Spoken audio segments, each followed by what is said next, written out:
That's it. We're live. We did it. Sorry, guys, for a slight delay. Tampering window. Boy, is it close. Let's get ready to tamper. 5 minutes, 6 minutes. How do you feel? Predictions. What happens? What happens at 12:00:01?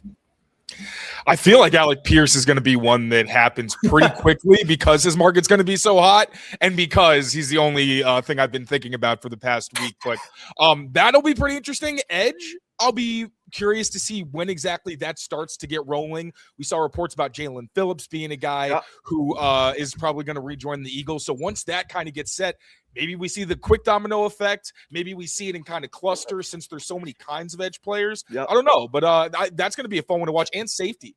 I wonder how that's going to go. Okay. Anything else you want to talk about, Taylor? Are there any other positions on the field in this 30-second cold open we want to cover? I just talked about two other ones. You started doing that. I thought you wanted me to go faster. Is Pierce and Mike? Is Pierce a Patriot or not? I'm going to go with... You know what? I'm going to play the other side. I'm going to say as much as I want him, he's not going to be a New England Patriot when it's all said. Okay. The Browns should have beaten the Patriots last year, right? We'll talk about how that's going to make us all feel. Coming up right now is Patriots Daily Free Agency Negotiating Window Special begins right now. The first play we're going to look at, 2nd and 2, one of the Patriots' first offensive plays.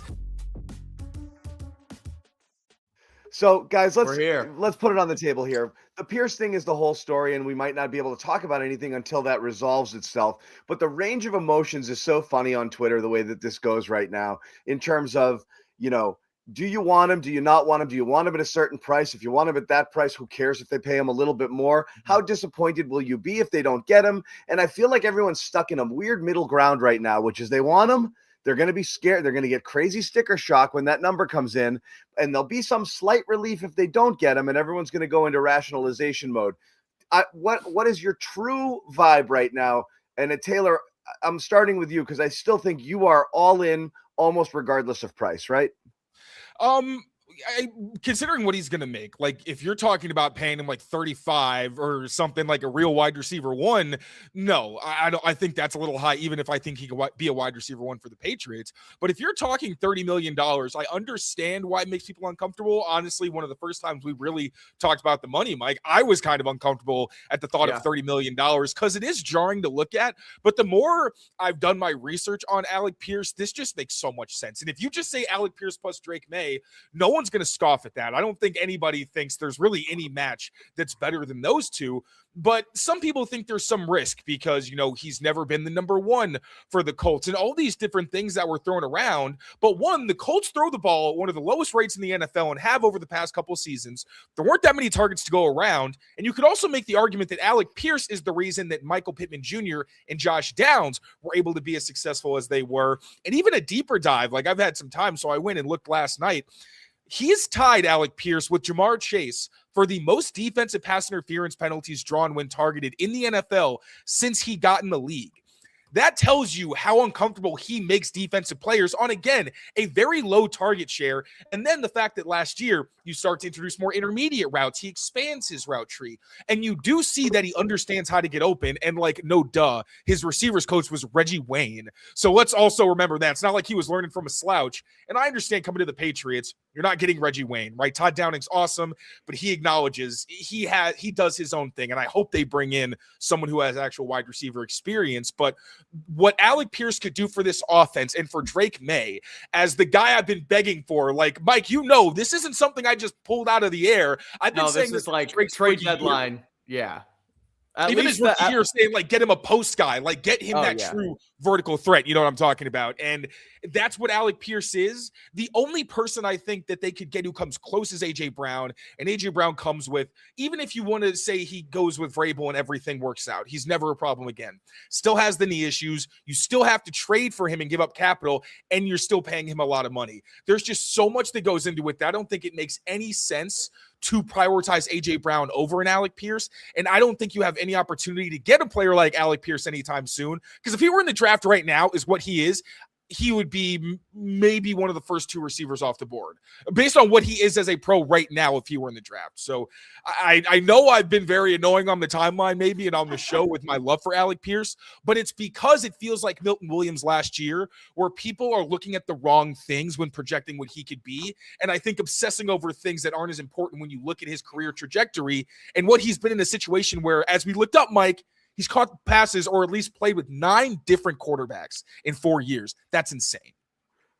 Yeah. Mike, I want your take, and then I have a couple questions for you guys because I'm kind of on the Taylor train as far as this is concerned. I also think just the scarcity of the position at this level. This is what it is, and this is what you have to do.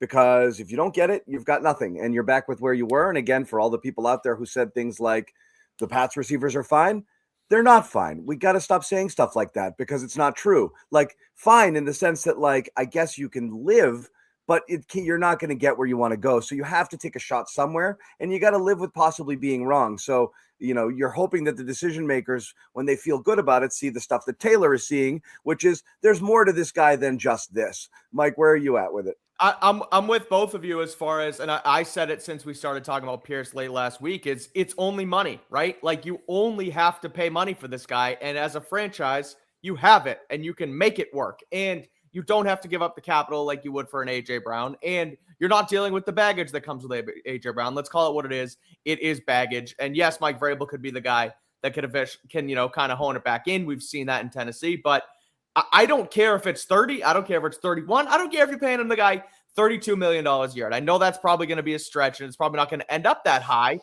But like, again, it's only money. You can make it work. And you need somebody in this room who can be a coverage dictating wide receiver. And that's what Alec Pierce has been.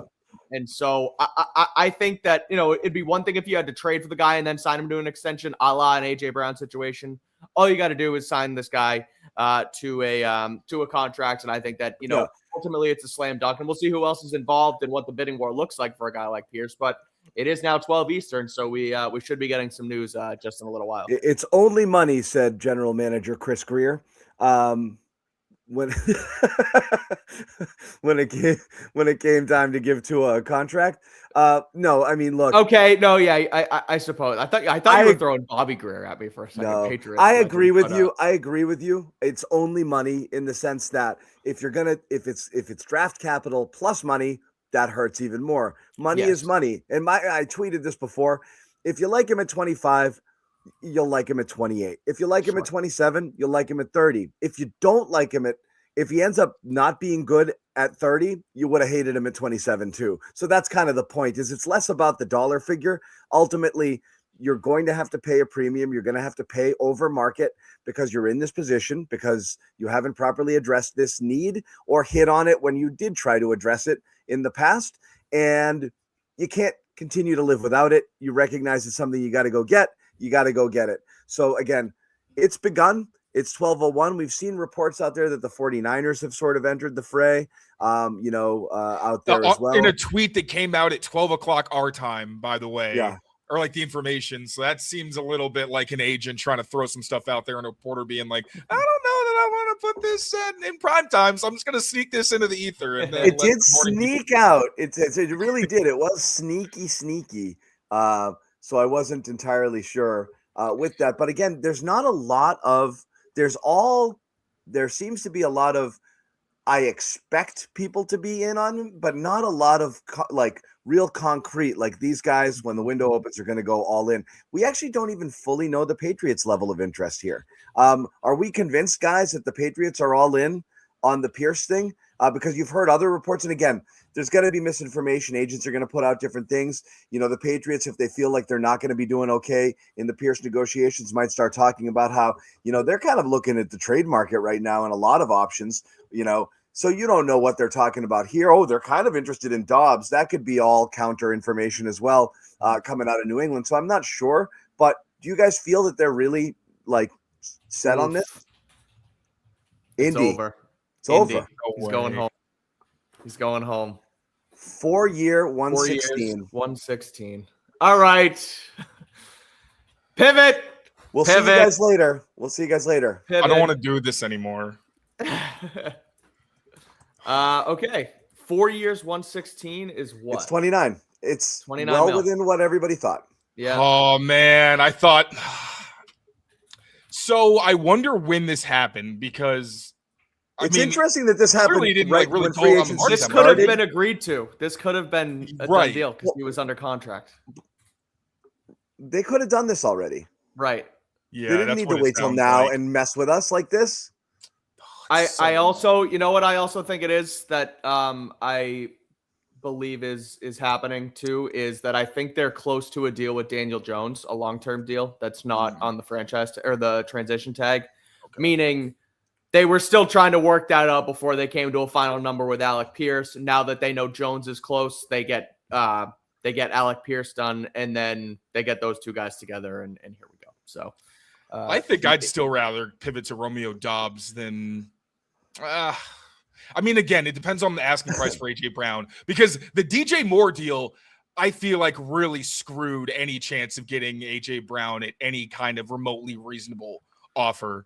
So my pivot would probably be Romeo Doubs. He can still be that X receiver. He can still be that vertical threat for you. He's a good route runner and a good separator. He doesn't give the size that I like about Alec Pierce and quite the level of dominance as that vertical guy, which God, I'm so glad we're live. So I don't actually have to process my feelings. But it's better when we see it in real time. Yeah. Yes, exactly. And again, we'll see what Romeo Doubs' market looks like. I don't think he's going to make Alec Pierce money necessarily, but really, who knows? I would be curious to see where it goes, considering he is in a tier kind of by himself. I think Wan'Dale Robinson is in that area somewhat, and I think that actually may give you a pretty good range of where Doubs could be because Wan'Dale's expected to go to the Titans. That could happen relatively quickly. So maybe once we see Robinson, then Doubs is somewhere in the middle of those two. Probably closer, I would think, to yeah, and it's okay, Taylor. We're all here to feel things together, and the chat's going through it as well. Wan'Dale is almost certainly going to go to Tennessee, so I don't even think that's like too, that's another possibility here. So I don't think he's a fit for the Patriots, by the way, Wan'Dale. I was just saying in terms of no. Someone in the chat put it, so I was just addressing that as well. So I'll ask you this because this is what it's always going to come down to: is were the Patriots too cheap to meet this price, too cheap to beat it? Did Pierce really want to return to Indy? And, what other factors were there? What would it have taken? With Milton Williams, we know what it would have taken. They had to go way up and over. In fact, they basically had to have him renege on a deal he had already agreed to because they're like, okay, what if I give you a stupid amount of money more than what you're making? And he's like, what? Oh, I guess. And he took it. So let's say you would have had to go to 31 or 32 for Pierce. Are we now like, okay, that was it. That was my limit. I just really feel like he said he wanted to go back to Indy. And obviously that can be a negotiating tactic, but with this, it feels like he meant it.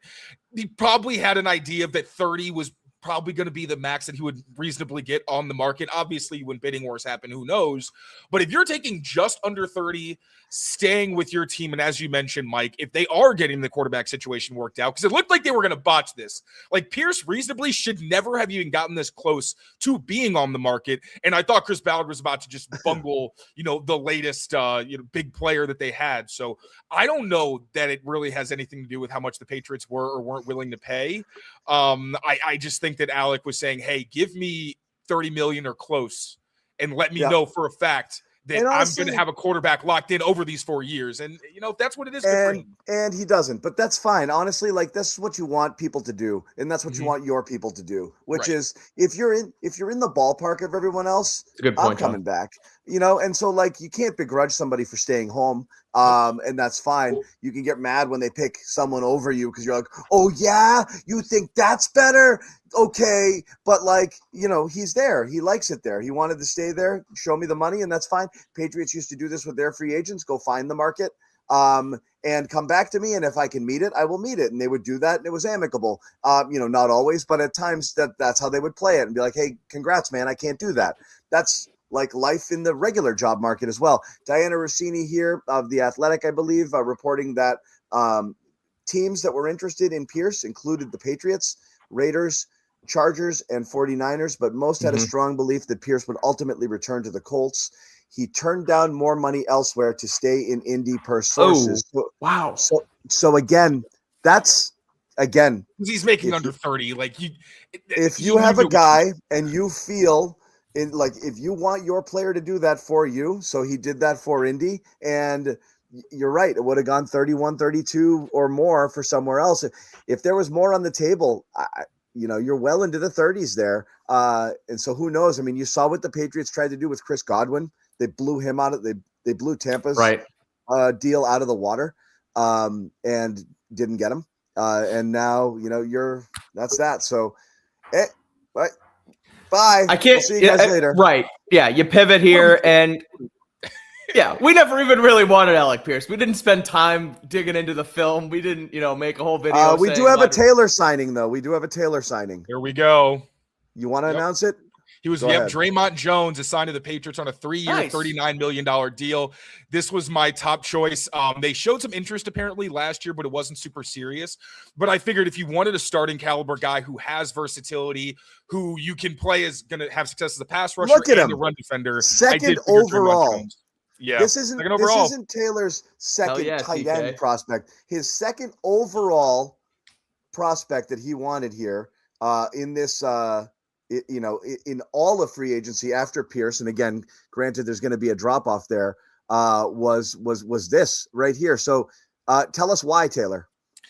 Because he gives you alignment versatility, which is something I didn't really think they had. So if you add edge rushers through the draft, I think you still have an opportunity to keep this guy on the field, move him around. He was one of the few starters on the market, like a guy who actually played for both. Originally, he was on the Titans and then the Ravens. He played 18 games last year. He never got a bye week and started in all those games. And again, is a well-rounded player. Used to actually be an interior defensive lineman. Now you see he has more of a body type for an outside linebacker, which is what he was for the Ravens and the Titans. But I mean, a physical guy, an older player, so you know what you're getting out of him. But at 29, he's not really a guy who wins with pure explosiveness. He wins with technique and power. So I thought he was a really good fit. And again, on the market, if you didn't want to pay for a guy a lot of money, which is what it was reported was going to be what they did, Dre'Mont Jones just made a lot more sense to me. So now you get yourself a starter, but you also can, maybe double dip, get an Arnold Ebiketie. I really like him. Maybe a Malcolm Kuntz to see if he's okay with being a rotational player, and then draft a guy, and you're doing a lot better on the edge. And what's the number? 3 years, 30. Do we have it? 3 years, $39 million. Okay, so that feels like it's less than what they signed Harold Landry to last year. So it feels like not value deal is strong because Jones was one of the top edge rushers potentially on the market. You're looking at some of the other guys as well, but it lines up to be okay, we have Dre'Mont Jones. And then again, like you said, Taylor, we can also go draft a guy and kind of redevelop this pipeline. You have Harold Landry still in the room. You wonder what it means for potentially Caleb Von Chaison's future in New England or not in New England now. But first of all, shout out to you for having him on your list, but also someone who, they seeked out at the, at the deadline last year. And then they ended up, making it happen now. And this is the way here. We've seen the NFL pivot. And again, the Patriots used to be so good at being on the ahead of this stuff, seeing okay, I'm going to start using this and it's going to go here. That inline blocking tight end who's capable of also catching some passes. And again, the Patriots haven't had that. This is a big dude. He's listed at 281, Taylor. So again, this completely. I think he's lighter than that, to be honest, though, because when you see him play at outside linebacker, I think he's more like in the 260s at this point, just to be clear. Because when I saw that, I was like, I think that's an old number. That's probably when he was more in the defensive tackle, defensive end kind of range. Because again, he but you're seeing with his hand not in the dirt, so he moves and he can drop into coverage and do stuff like that. And you're seeing again the DE being such a huge need for the Patriots here. Again, compare it to what they had. Is this an upgrade? I think he's more well-rounded than Caleb Von Chaison. I'll say that. Now, the biggest thing with both of the Patriots free agents, Caleb Von and Jaelen Hawkins, while you could upgrade, you have to acknowledge that they made a lot of game-changing plays for you. With Caleb Von Chaison, it happened with forced fumbles, a lot of really opportunistic sacks, a high sack rate period. He didn't win one-on-one a lot, but he got to the quarterback, and at the end of the day, that's the name of the game. So when it comes to Dre'Mont Jones, his sack production wasn't great. He had a ton of quarterback hits. I think he was like top 10 in the NFL or among edge defenders and quarterback hits. So that's there. But again, you'd like those to be more sacks. And that's what I think you target in the draft. So I think some of that playmaking and sack production you got from Caleb on is gone, but you have a more reliable edge setter. You have a more versatile player. And I think you have somebody who, again, could be more of an instructional guy for younger players as well, because he's been in the NFL for a while and can play all over the defensive line. So it's somewhat offset, I would say, especially because Caleb On's going to be like 27. He's one of the youngest guys on the market, and you got Dre'Mont Jones. He's going to be 30 by the end of in his 30s by the end of his contract. What do we think that Chase on money is going to be here? Like right now, if it's 13, probably like 15 million. You think? Is he going to blow this out of the water? And which one would you have preferred? I like Dre'Mont and a younger guy or two, especially if they get Arnold Ebiketie and you really see the pass. Because like one thing about Dre'Mont, his pass rush win rate was slightly higher than Caleb on Chaison's, which was something I wanted to see them do. But like Ebiketie was, I think, 4% higher, whereas Dre'Mont, I think, was 1.5 or 2. So a guy like that, if you add that in, I really like what you're doing there. But you also could double dip in the draft. There's so many edge options, but I still would have preferred Dre'Mont over Caleb on, I think. Okay. How do we feel about signing 2 edge players 2 seasons in a row to 3-year deals as they approach year 30? And it didn't work last year with Harold Landry. Now, granted, we knew that Landry, had a bit of an injury history. Did a little in the beginning. Yeah, and he did do a little in the beginning. But does this change your outlook, Taylor? And I'm curious too, like how they also view Harold Landry in 2026. Are these 2 guys that are going to play on the field together? Is this a replacement aspect at edge?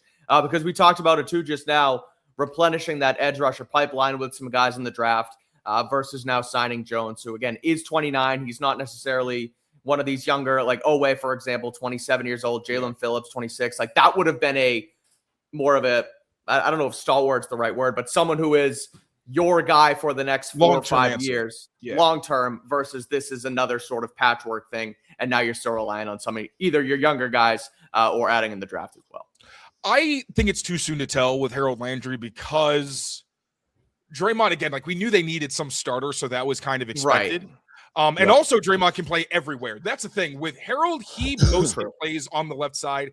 Caleb prefers to play on the right side. Even with Jaelen Phillips, that would have, to me, felt like a Harold Landry replacement, because he almost his entire career has lined up against right tackles. And I think it's like even Caleb he had to move because of Harold Landry, and they were kind of shuffling guys around because you had to get Anthony Jennings involved and Elijah Ponder. And in Elijah Ponder situations, and Caleb was probably the better run defender. If it was Anthony, then he would kind of be that guy. So I don't think we'll know until we see what that second edition is. If it's another, and even that guy, Jesse Luketa was a bit of a run defender, not a starter or anything like that. And I think he's more of a special teamer, but I don't think, and I don't think they know, to be honest. I think that, like Elliot Wolf said, they need to get healthy first, or Harold Landry needs to get healthy first. So might be a wait and see, but either way, that's why I could see one other role player added and then a drafted guy. So it's like, okay, if Harold Landry can't go, Dre'Mont's going to hold down one side, and then our rookie plus Anthony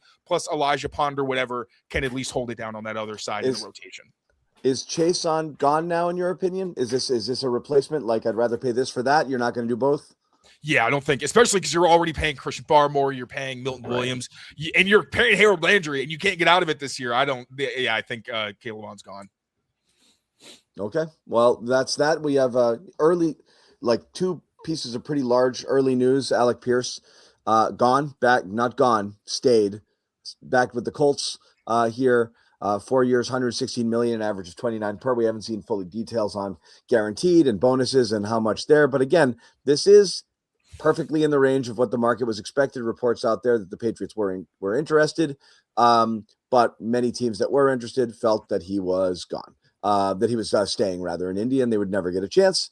And then the Patriots signed Dre'Mont Jones, edge player, 29, will be 30. I think when this is, you say 30 when the season begins, 3 years, $39.5 million here. That's their first swing at free agency here, as the negotiating window has now been open 18 minutes. So again, we have to go back to the top story just in terms of the pivot. What do the Patriots do now? The Pierce is gone, and we were looking at, let me see Taylor's regular wide receiver targets.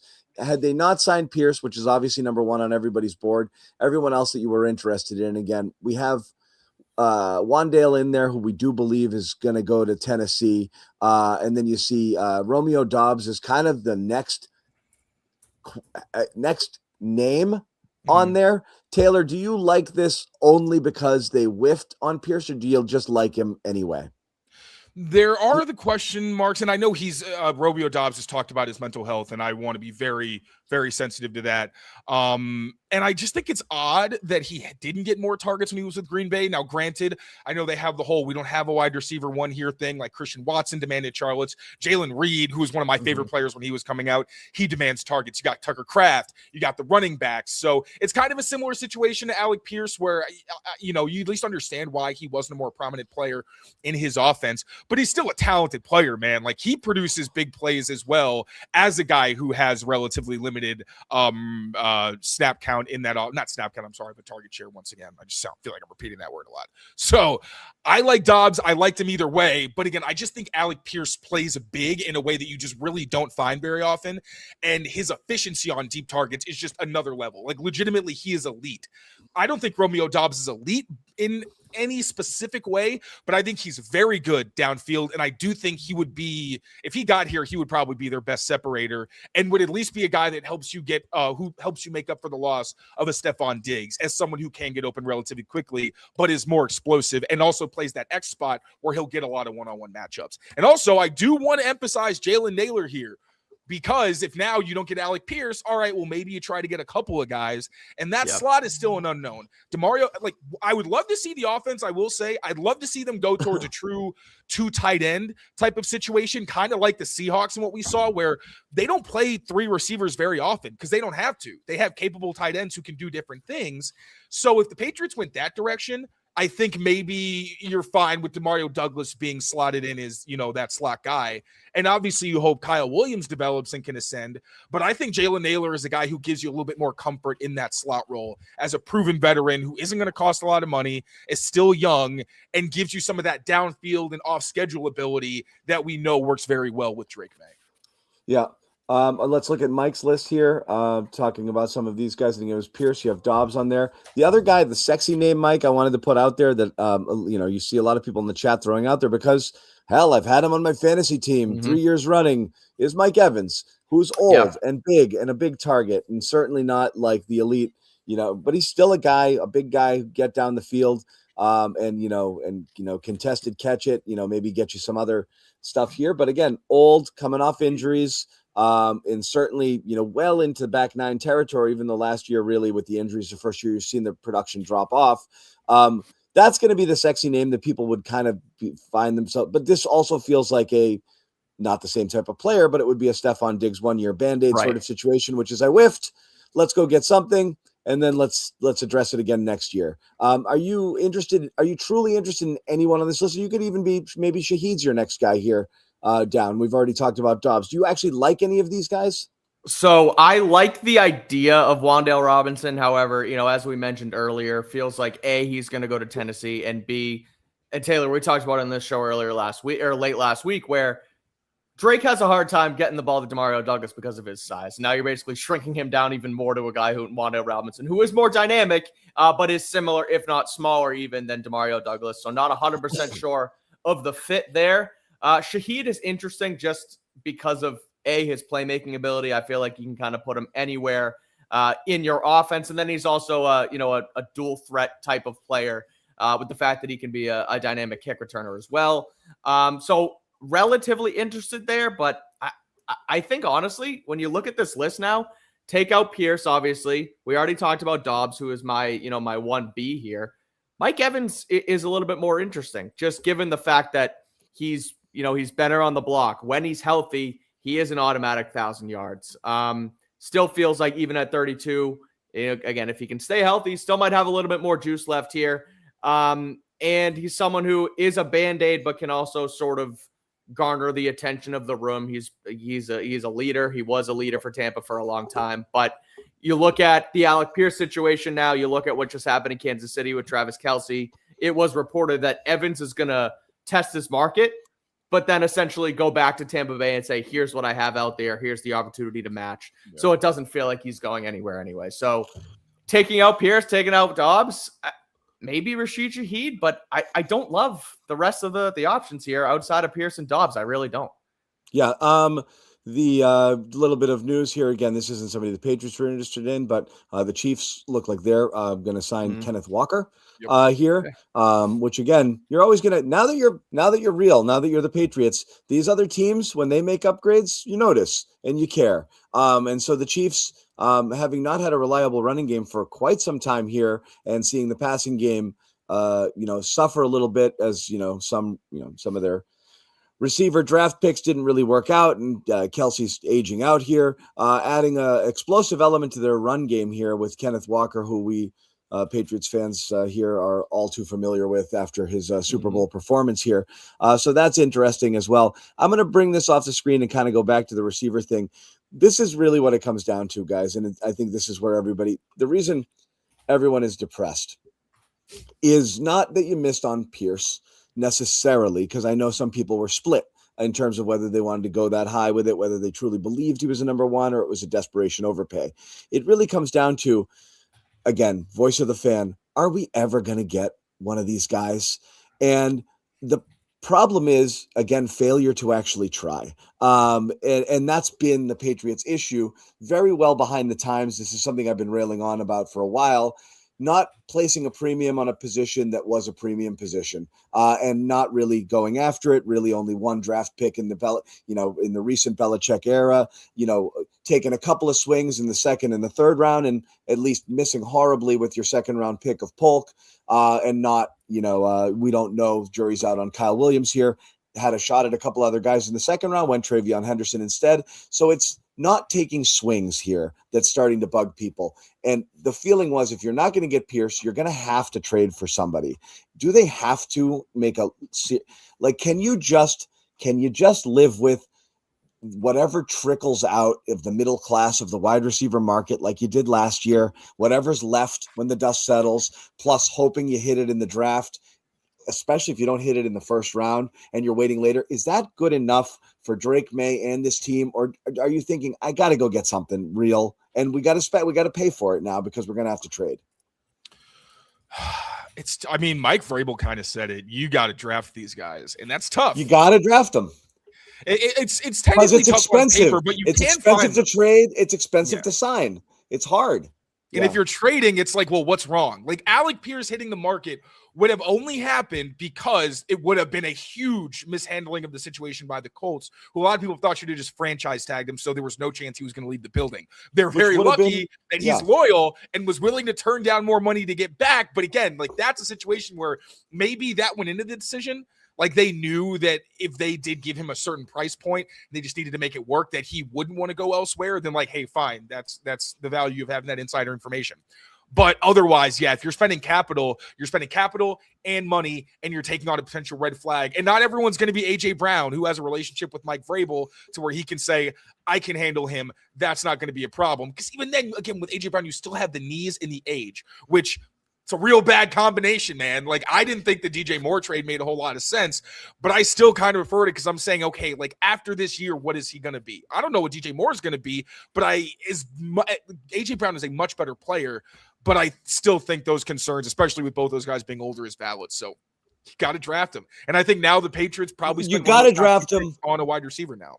Yeah. I mean, and that's the thing. My belief is always every year, I think you have to spend one of your first, an early pick on a wide receiver or a weapon, a tight end, something like that. Because you have to keep going back to the well. That's where you're going to get these guys. I mean, tight ends can be had more cheaply, but they're such important weapons now in today's NFL that that's going to start being more of a premium now too. But they haven't. That's the problem. So Taylor, you're right. That is the spot. And they have to probably do it regardless of whether they trade or not trade, because even if you trade for someone, you got to keep replenishing here. And again, they've tried, but they whiffed. They whiffed really bad on Polk and a high second round pick. That's a spot where you want to hit there. And they didn't. So you got to try and you got to hit a couple. But the reason, because it's volatile and you don't always know, you got to take a lot of swings at it. But they didn't. So now, again, how desperate are you? Like, and how much it's either use a first round pick or a second round pick. And again, you're bottom of the second round here. So you're going to be about 15 receivers in by the time you get to that point. That's not a sure thing either. So again, Mike, are you just saying, all right, fine, take my first and give me this guy?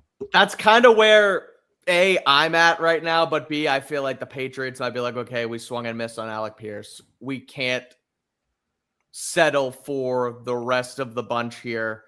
We haven't hit it in the draft recently. Yes, we have pick 31, but maybe you send that for AJ instead, or maybe you send, you get Howie to come down on the deal a little bit and you send your 2027 first instead. But, long story short is the swing and miss, if you want to call it that, on Alec Pierce really does have some, some ripple effects, because again, we just looked at the two lists and it's like, we're like, yeah, sure on Dobbs, but everyone else, there's too many caveats around it to be like, this doesn't fully fix your issue at wide receiver.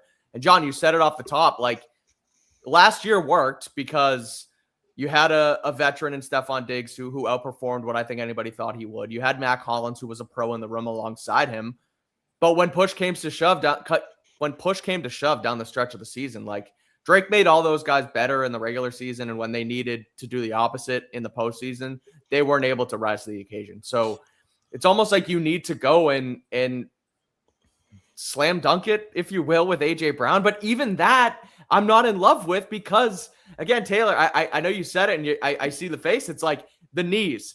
It's not just money now. You do have to give up capital where, okay, you take the swing for Brown, who has the familiarity with Vrabel, who could be a 1 to season and a half stopgap at the position. It's going to be really good, but how much longer is this guy going to play? So I think even that brings with it some baggage, and almost it feels like a very big consolation prize to Alec Pierce having to trade that capital, restructure the contract, put on your books that way. And then still have it be a mystery because of the unknown of what AJ Brown can bring to your, to your organization. So it really did. The Pierce thing kind of did put them in an unfortunate position at pass catcher. And I'll be curious to see how they go about it. Now, I wonder too, if they don't go AJ Brown, do they take that pick 31 and go wide receiver? But they haven't been able to hit in the draft market either. So it's tough right now. Little bit of breaking news. Cade Otton, anybody out there looking for tight ends? That's not one that is coming to New England. He's re-signing with Tampa. So let me ask you this question. Well, you know what? I'll get to it in just a second.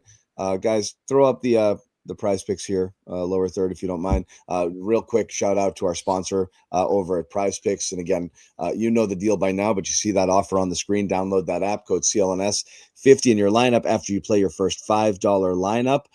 And again, shoot your shot right now. I know a lot of you guys like to play when it's football season, but I want that B-roll. There we go. But there's a lot of cool stuff going on right now, a lot of free offers, and you see it right there. Pick more, pick less. 2 to 6 player stat projections. You can, cross sports here. It doesn't all have to be one game or one team. Esports doesn't matter. Women's basketball, men's hockey.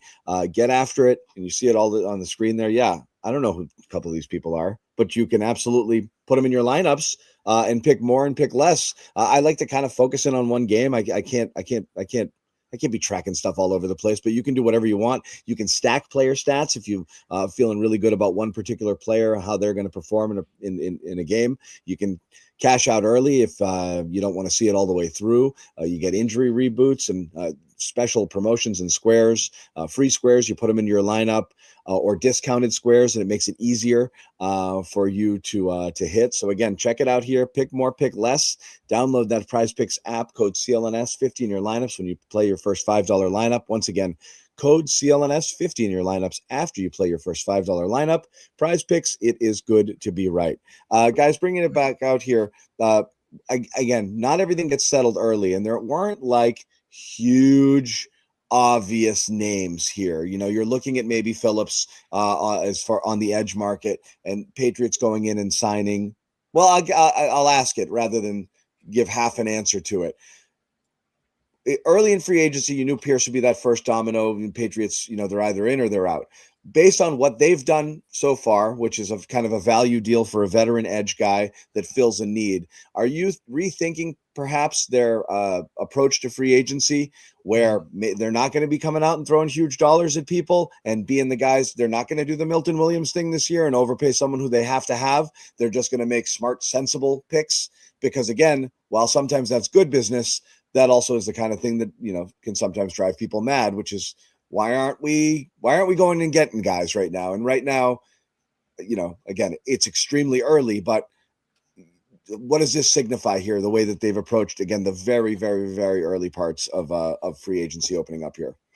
It doesn't really change a lot for me, because I didn't think there were a lot of players to spend money on anyway. And when Alec Pierce did seem like, and when he felt like a distant possibility, I think maybe you're willing to spend more money to contend to get Romeo Doubs, but that's the only guy I think at a real significant position of need, or you got to spend big, because safeties don't make that much money. Like at most, these guys are going to be making like 12 million at the top of the market, something like that. And you don't have to play that game. You can still just say, hey, I'm going to go with familiarity and think long-term and draft somebody, because this is a very deep class.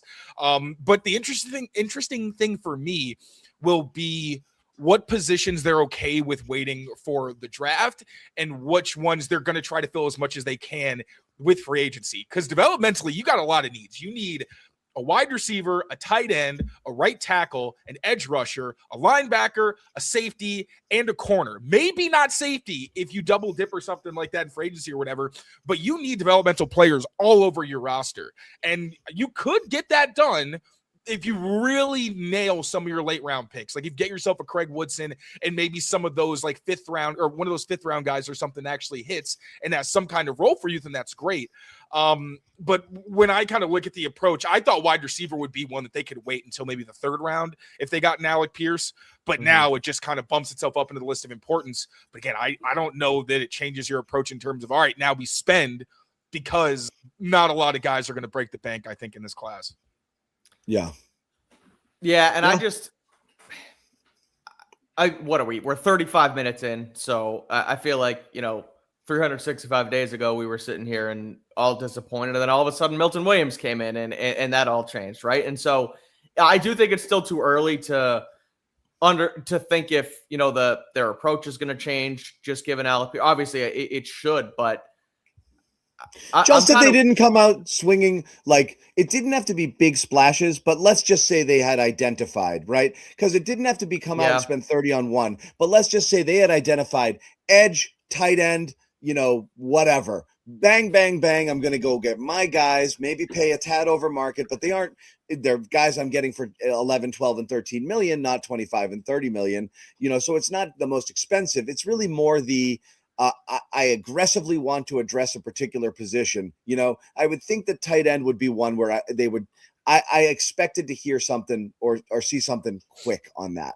Yeah, it feels like edge and Dre'Mont Jones was kind of where that's what they identified, was like, we like this guy, we know what he can bring, and they went and they got it, and it's almost like that was that was their plan there from the start. So at least in terms of a win inside the building, it feels like they hit that. Now, us analyzing it, I don't know if you would rather a younger guy in Owe or Phillips or what have you. But no, as far as receiver, I still think it's tough. But I do wonder.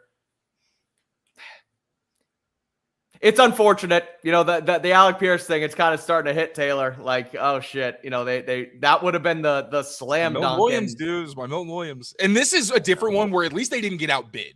Like, this was never going to happen. I'm fine with it. Like, that's free agency. The Milton Williams situations are like, oh shit, legitimate difference maker who can change the complexion of your offense or defense. But again, those guys don't really hit the market. They got lucky that the Eagles had three guys at the position who could easily replace him. Well, you also lost Alec Pierce to Indy, which I can stomach. You almost lost Milton Williams to Carolina, which was a straight up bidding war. He's going. It's same with Godwin last year. Godwin went back for less money, familiarity. Yeah. Pierce goes back, less money, familiarity. Like, you Cup wanted to stay on the West Coast. Like, there was a lot of things you couldn't. Yeah, right. So they landed the plane with Milton Williams. So So the knock on Pierce for the people, what's the common emotion here? You don't get a guy. F it, he wasn't worth it. He sucked anyway. He was their third target. But one of the guys who he, had to cede targets to was Michael Pittman. And there's some feeling, and there's a report coming out of Indianapolis that multiple teams are looking to trade for Michael Pittman Jr. Now that this big money came in here. And yes, do the thing, Mikey. Do the thing. I'll get it ready. Let's go. Get it ready. Get it ready. Get your Squidward thing ready. Anyway. Also, by the way, I'm not trying to snitch or anything because I could never get him in trouble. Mike Reese is posting tape of Dre'Mont Jones. So does that mean it's okay? Does that mean we're allowed to do it? No. Are we sure? That means that Reese is allowed to do it because he's. It means anybody can do anything for this stupid freaking rule by the NFL that the people paid and credentialed to cover the team who can provide the best context when talking about these players can't do it, but anybody with a credit card can, even though a lot of those people with a credit card are being shut down now too. And that's want to hear something kind of nuts too about that pissed me off even more. I had a player recently follow me, one of my favorite players that's ever been a Patriot, followed me and told me that he appreciated my cut up of him from like a few years back, which may or may not have, I don't know, been a part of his negotiations or whatever. But thanking me made it feel like maybe I kind of did something. So, like, it's not even just that. Like, it's players that even know that it's valuable in some way. Oh, my God. That made me – it was very gratifying. It's one of those things. It's one of those things if you put it up to a vote of, like, the entire NFL community, players, media, fans, it would be like 99.9999 to 0.000001 in favor of allowing it. But the NFL in all of its wisdom has decided that it's not a good idea. So whatever. It's a fight we'll continue to fight. And honestly, you guys should too. Anybody who wants to see more Taylor clips, take the battle upstairs. We can only do so much. Take it upstairs. Okay. There. So Pittman, again, just throwing it out there. As we talked about the trade stuff, let's just throw some names out there. Let's pretend Pittman actually is available. Let's talk about other names that have been thrown out there, but there's no real belief that they would be available. But Jordan Addison, who's like, who's got a ton of skill, was ton of baggage. Patriots could have added, but also has massive knucklehead. Jaelen Phillips not going back to Philly. Really? The Patriots outbid somebody again? No, Carolina. Oh, yeah. Patriots should swoop in and go get him from Carolina. 4 years, 120. I just saw that 120 Carolina. Laramie Tunsil, 2 years, $60 million extension with Washington as well. That's a guy who everyone's like, Patriots didn't need to trade for him last year. Yes, they freaking did. But anyway, Tunsil? Yeah. Yeah, Tunsil. Again, you wait on things. You wait on things. You got to overpay, or you got to draft for need, and it might not always be your guy. And this is not a dig at Will Campbell, but you draft because you need, and it sucks being in a position where you draft because you need. You like to address a group of needs at premium positions early in the draft. Sure, I agree with that. I always think you should be looking at tackles and edges and corners and wide receivers because it's hard to get those guys of quality later on in the draft. In some positions, maybe yes. But when you're like, I cannot survive this season without a tackle, I can't get by with this receiver group, you're really up against it, because when it's your turn to turn in a card, you might have to go with somebody who just isn't really your guy, and you're doing it based on need. You can't find yourself in these positions. I think that's always the most frustrating part with the Patriots here, being so lacking at three. Like, look, fine, you got Drake May, thank goodness. You got Campbell. I don't know if that solved the problem or not, but I mean, you're talking about what, the five most important, difficult to get positions on the field with the Patriots being quarterback, tackle, receiver, edge, and corner. You got a couple of them locked down, but you're still you got to take big swings at these things to hit.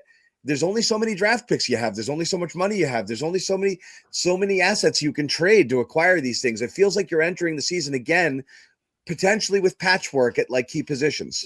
Michael Pittman was just traded. Come on. To the Pittsburgh Steelers. Wow. Pittman to Pittsburgh. Mm-hmm. Really? He really is the Pittman. Yep. Wow. Oh man. It's really flying. That was a much better version of what I said, John. Well done. Yeah. I was so close. Oh, that's funny. Mike G, good to see you. Oh, no. Hey! I don't believe it. I don't believe it. Mikey. The guy. Hey, handsome. He doesn't even know he's on. Does hear my compliment. Testing. Hi, Mikey, guys. I was going to tease it. I wasn't sure if Mikey was jumping on, but I invited him earlier. Mikey, Taylor is sad. Is there anything you can do to make him feel better? To see Alec Pierce sadness. Yeah, he's sad. He was trying to will it to happen. So yeah, he was 3 inches taller when this stream began. Look where his head is now. He's started up here, and the rest of the show has been down here. Okay, he's just shrunk into his neck. Taylor, it's very early. You got to keep your energy up. We're going to be okay. You'll get through this. They'll have a pivot plan. So I kind of thought that this was going to be the case all along. You certainly looked at Pierce and said to yourself, like, the fact that he's going to get out to the open market, maybe someone's just going to blow him out of the water. But the connections to the Midwest for him, playing at the University of Cincinnati, having a brother who transferred from Princeton to Purdue, which is in Indiana, to play basketball, it just felt like all along if they could come close to what he was going to get on the open market, then he was going to stay there. And obviously, $29 million on average turns out to be the number. It's a good deal for him. And I think it's a smart deal for the Colts, even though some people were rolling their eyes at it, because I think he's a player that, as Taylor was pointing out, is capable of doing a lot more than they asked him to do. And I think that he is capable of being a number one if somebody wants to feed him that level of targets, which is why I was all on board with him over A.J. Brown, whoever else you might be interested in here in New England, because I'm like, well, you're just paying cash. You're not giving up any assets. It's just money. And we know they print money in the National Football League. The cap went up $22 million this year. It'll probably go up another $22 million next year. Oh, and it might even go up higher than that because of the new media deals. So, like, had he gotten there and they wanted to write him a $35 million check, I know some people would have clutched their pearls at it. I would have said, go do it. Yeah, again, there's a scarcity at that position. And again, I don't know whether it was possible. We might find out more details later. The feeling was, and again, one of the early reports, Mike, was that he wanted to return there and turn down more money elsewhere. I wonder where that more money was. You saw, I mean, again, figures might be skewed based on where they're coming from, but you saw how far past what Godwin got, the Patriots went, and also where they had to go to get to Milton Williams. You're wondering if they went there with Pierce, or once they saw that thing north of 30, they're like, we're done. Yeah, and maybe that's the case. But now I would say, so Michael Pittman, as we're talking, just got traded to the Steelers. I thought that might be a decent pivot point for the Patriots. We brought it up as a hypothetical for 30 seconds, and then he got traded. And then that's gone. But now I would say, look, we know that they continue to be engaged with the Eagles about A.J. Brown, and they're clearly at the standstill here. And now if I'm Philly, I go, well, wait a minute. There's another one of your options just went off the board. The price, we're not moving off the price. If you want to meet it, you got to give us what we want if you want this player. And so my fear with this is that then it drags out a little bit longer. And the next thing you know, the second tier of wide receivers are gone. And you're looking across the thing going, well, is there a Stephon Diggs on the market this year? The last guy standing that maybe has a chance to be good. Like, it's a dangerous way to operate again for a second straight year. But that may be where they're at, depending on the ask for AJ, which AJ and DJ Moore, by the way, DJ Moore getting a second round pick. That, everybody that I talked to that was in Indianapolis for the combine was like third round, maybe even a fourth, but the Bills were desperate. Didn't want to pay the AJ Brown price. Why do they ruin everything, the Bills? Why do they have to screw everything up? Yeah, they took Keon Coleman right from under our noses. Yeah, that was pretty good. Mike, I am curious though. So, guys, I'm going to bounce for a few. I'll be back. Good stuff, Mike. Right. I'll be back in a flash. Mike, how do you feel about Romeo Doubs and Jalen Nailor's potential pivots? Because Doubs, I know there's some, whatever. I know the mental health was a factor there, but the Green Bay situation always felt weird. But he's a talented player who, if you got to get some kind of reliable separator, downfield threat, feels like the best guy. And Nailor feels like another guy where if you just want a veteran in that slot role who's proven and may have more value than he's shown, get at a good rate, I feel like Jalen Nailor is a pretty good guy to slot into that role as well. So he was, when I did my roster review, free agency preview for wide receiver, he was the guy I said, like, it feels like there's more here. And for the cost that it might, some of the projections are really low for him because, again, he had a career high 29 catches last year because he's behind Justin Jefferson and Jordan Addison, and then Hawkinson has to get fed as well. And then obviously they had a quarterback problem for the majority of the year last year as well. That to me, he's one of those guys like, can you get him on the 2 years, 10? Can you get him on some like manageable number, and then all of a sudden see this guy catch 65 balls next year? I think he's got all the tools to be that guy. So to me, that would be a really interesting pivot point for the Patriots, and someone that I'd be interested to see what that looks like, because I think there is a lot more there. Dolphins release Tua, sign Malik Willis. Oh, okay. So the Halfley connection, an AFC East connection here. The Dolphins. I don't know if you consider that an upgrade. Tua was certainly in tough shape the way things were going there, and they ate $99 million and $54 million in guaranteed cash, 56 maybe, to get him to play elsewhere this year, which is unbelievable that happened there. But yes, the Dolphins have a new quarterback. There's a new QB in the AFC East, Malik Willis, taking over in Miami here. Well, the question here is, you're messed up if you're the Dolphins right now. Like, this is fine, but you are now paying this year $100-something million at the quarterback position. So this is interesting for Miami's sake. Is I don't get this, because like you're in a I got to eat it for a couple years window, and you're going to be 2 years into a new quarterback's contract. I'm surprised they didn't just go with journeyman sort of, and just let's just start to rebuild. Let's play Quinn Ewers and win 3 games. Yeah, exactly. I thought they were committing to the tank. What did make them commit to the tank? This is a bizarre thing. I actually thought that they would have been wise, and this would have been the biggest hit ever. But just to take all the Tua money this year, here's the $99 million. We're going to eat it. We're telling the whole world we're tanking. We don't care. This quarterback is not for us. We're moving on. We're not going to spread out the hit over 2 years. We're just going to take the $99 million this year. We're going to play Quinn Ewers and some veteran backup quarterback making $1.5 million. And that's just how we're going to live this year. And instead, I don't know what I haven't seen the numbers yet on Willis, but that feels like he's probably going to get at least the Justin Fields contract from last year. I had it and I just lost it, but it was $67 million with 45 guaranteed, I believe. So, I mean, $67.5 million deal, 3 years, $45 million fully guaranteed. So this is at least 2 years on your books. What are you doing, guys? Because I was going to start to say, like, I don't know how many people, if all teams are squeamish about trading within the division, but like Jalen Waddle's the type of guy. As soon as I saw the Tua thing, I'm like, go get that guy. If you're striking out on Pearson, you're going into that trade market, because what are the Dolphins going to do with that at this point? These are luxury items. You gotta. Yeah, they're not making any sense, which again is typical of sort of how they've operated. When you moved on from Mike McDaniel, and Isaiah Likely's gone too. Isaiah Likely. I didn't think that was going to happen. No, it's all about Charlie Kohler, baby. Kohler Express. Choo choo. You want your Y tight end, right? I need it, man. Because my whole thing was, if you got Alec Pierce and then got yourself a real blocking tight end and maybe like a Patrick Ricard, your run game's a lot better. And everybody wants to talk about you need a blocking tight end. Well, good run game will freaking do that for you, but you had to put Thayer Munford out there because none of your tight ends could block. And then they never threw it, and they never threw to Thayer Munford, making Andrew Callahan very sad. I'm kind of surprised they never gave him a shot. I know that was going to happen at some point. You'd have figured. But yeah, I'm really happy with the AFC East right now. I love a lot of the decisions that are being made. Joe Brady leading the Bills. Oh, love it. Saying dumb shit every time they put a microphone in front of him. Love it. Yeah, it's interesting too. Like, as you guys know, Will Parkinson, my former podcast co-host on the All 32, I had him on the other day, and we text all the time. And I'm like, guy, it feels like your team is tanking again. Like,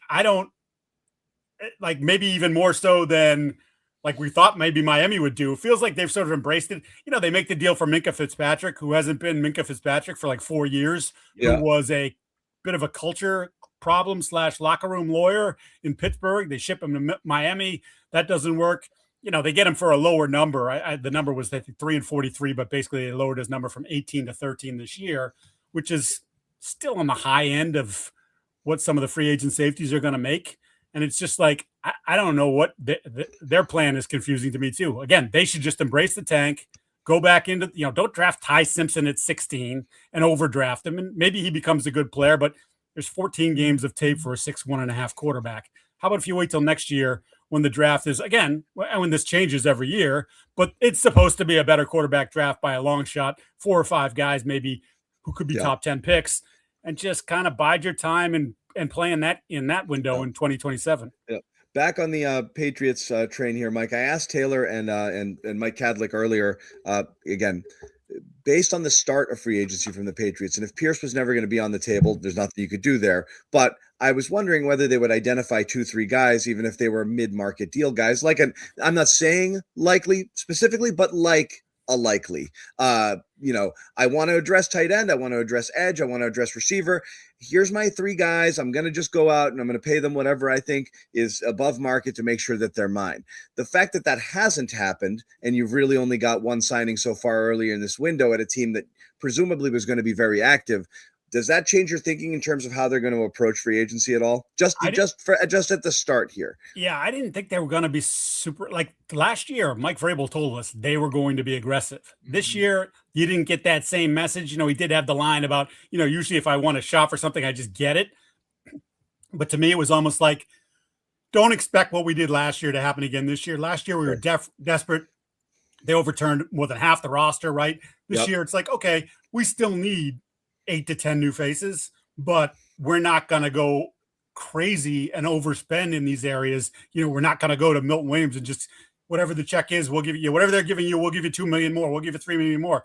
I don't think they feel like they're in that stage of desperation now. They feel like they've started to establish their program. So it kind of felt like it would be lesser, but whatever. We're an hour into this thing. Something could pop in the next 2 minutes, but I just didn't feel like they were going to go nuts this year. I just didn't think that was part of who they were.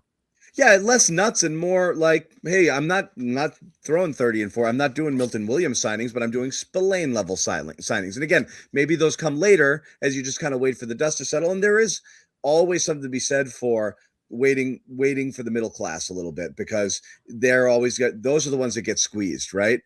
People overpay early for the top targets, and then there's not much money left, and that middle class can be had more cheaply, and you can maximize your value. Does it feel like they're kind of entering that phase of their of free agency here? Maybe they might not entering it, but maybe that's their approach. Yeah, I think that's fair. I think you look at you want Charlie Kohler, Cade Otton. You look at those guys. Likely is the top of the market. Maybe those guys are a step or two below. You kind of let them sift through things. You make your pitch, and then maybe you pull one of those guys at a more moderate price than you would have expected based on how everybody gets overpaid in free agency. So I think that's interesting. I do want to kick back to Taylor here on the Dre'Mont Jones thing, because he's a body type that they didn't have last year. And I keep going back to the Danico Autry, who was the longer than Dre'Mont Jones, but had that inside-outside versatility. And what Vrabel was able to get out of him in Houston, I wonder if they look at Dre'Mont Jones and say, we could possibly get something similar here, where he's been a guy clearly, if you look at the numbers, has been a better pass rusher from the interior than from the outside. But then last year, he was better from the outside than maybe he's been at any point in his career. Yeah. So I know people are kind of talking about him 280. I would be stunned if last year he was playing at 280 pounds. I don't think he moved like that. I think he was more like in the 260s. And also he was a true stand-up outside linebacker for the Titans and the Ravens. So, but I do like the Danico Autry comparison. Now, I don't think he has to play inside the way Autry did, because obviously he could on early downs, but if you really wanted to get the most out of him, you were kicking him in. I think that this gives you, which they didn't have last year with Keon, because he was supposed to be that guy who had that inside out versatility. And Caleb, I was surprised, was not good inside. Anytime they gave him a chance, felt like he just got hit and was just like, whoa, and couldn't really do much. With Dre'Mont, I think if something happens with Barmore, if Milton Williams misses time, now you're not in a position where Corey Durden has to be an every down player for you. Like, he's very disruptive early, but you don't want him on the field on 3rd and 10. Now, if one of those guys can't go, you kick Dre'Mont inside. Elijah Ponder can stay outside. Harold, whoever you draft. Like, now you have more options to move guys around versus they wanted Elijah Ponder to be that. But even he wasn't great in that role. He's still very much coming along. So I don't think the default will be, it's 3rd down, Dre'Mont's inside. But if your roster dictates that, Dre'Mont is, he's not a long-term answer. We know that. But he is still a starting caliber player. So I think as the roster continues to take form, that'll dictate how much he moves around. But I love the alignment versatility for one, because it felt like their guys were pretty strict sides with Harold and Calevine. Dre'Mont can actually do a little bit of everything, which is something I think overall he is, I would say, an upgrade, even though he's older and even though he doesn't get to the quarterback and actually make tackles in the backfield as often as Calevine did. I'm curious then too, like to the point about Barmore and like, well, if Barmore's not here, do you have this sort of insurance, or, hey, we wanted someone like Keon White from a physical standpoint, but obviously Keon White didn't bring it last year, then maybe they do turn to Dre'Mont and say, okay, maybe you were in the 260s this past year. Maybe we want you to be in the 270s, and let's see how, let's see. We might want to line you up inside a little bit more. We might want a little bit more strength in your anchor on the edge. I don't know. We'll see. Obviously, they have plans, and I'm sure they've made it clear to him what they'd like to do with him. But that just to me is an intriguing bit here. Is I kind of still have Barmore circled. Still not totally sure how that plays out. Yeah, and defensive tackle, even though it's like a position where they have a lot of depth, I'm still curious how they feel about it, because Barmore, as we know, if you're looking at like your picture 2 and 3 years down the line, I don't know that Barmore is locked in like Milton Williams is. You have Corey Durden though. So even if you lose Kyrus, I think you can still have the big three of Durden, Milton, and Barmore. And then you have a lot of young guys, but they're unproven and are somewhat limited, where like you got your nose types in Jaquelin Roy and Eric Gregory, but still very unproven. Joshua Farmer, who was kind of up and down last year. So do you think that's maybe a sneaky position where they could get younger and more explosive? Or maybe I think you liked what's his name on the Lions? Oh yeah, Roy Lopez. Roy Lopez. But so to me, Roy Lopez is the Kyrus replacement. I mean, they're not they don't have the same build, but I think they're capable of doing the same thing. Okay.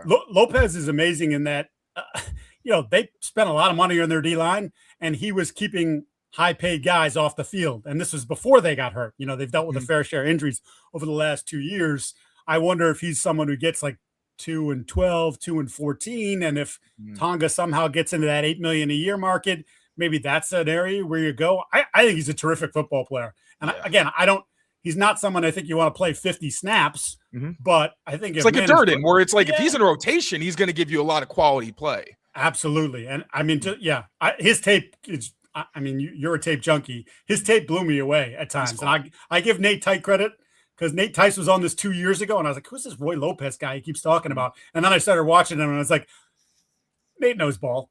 This guy, he jumps out at you. So that would be an interesting one. And yeah, I would say, look, just based on, I think Barmer was in court today. Like, just based on what's gone on with him and his history and some of the maturity stuff, like, I don't know that you can say you're married to him.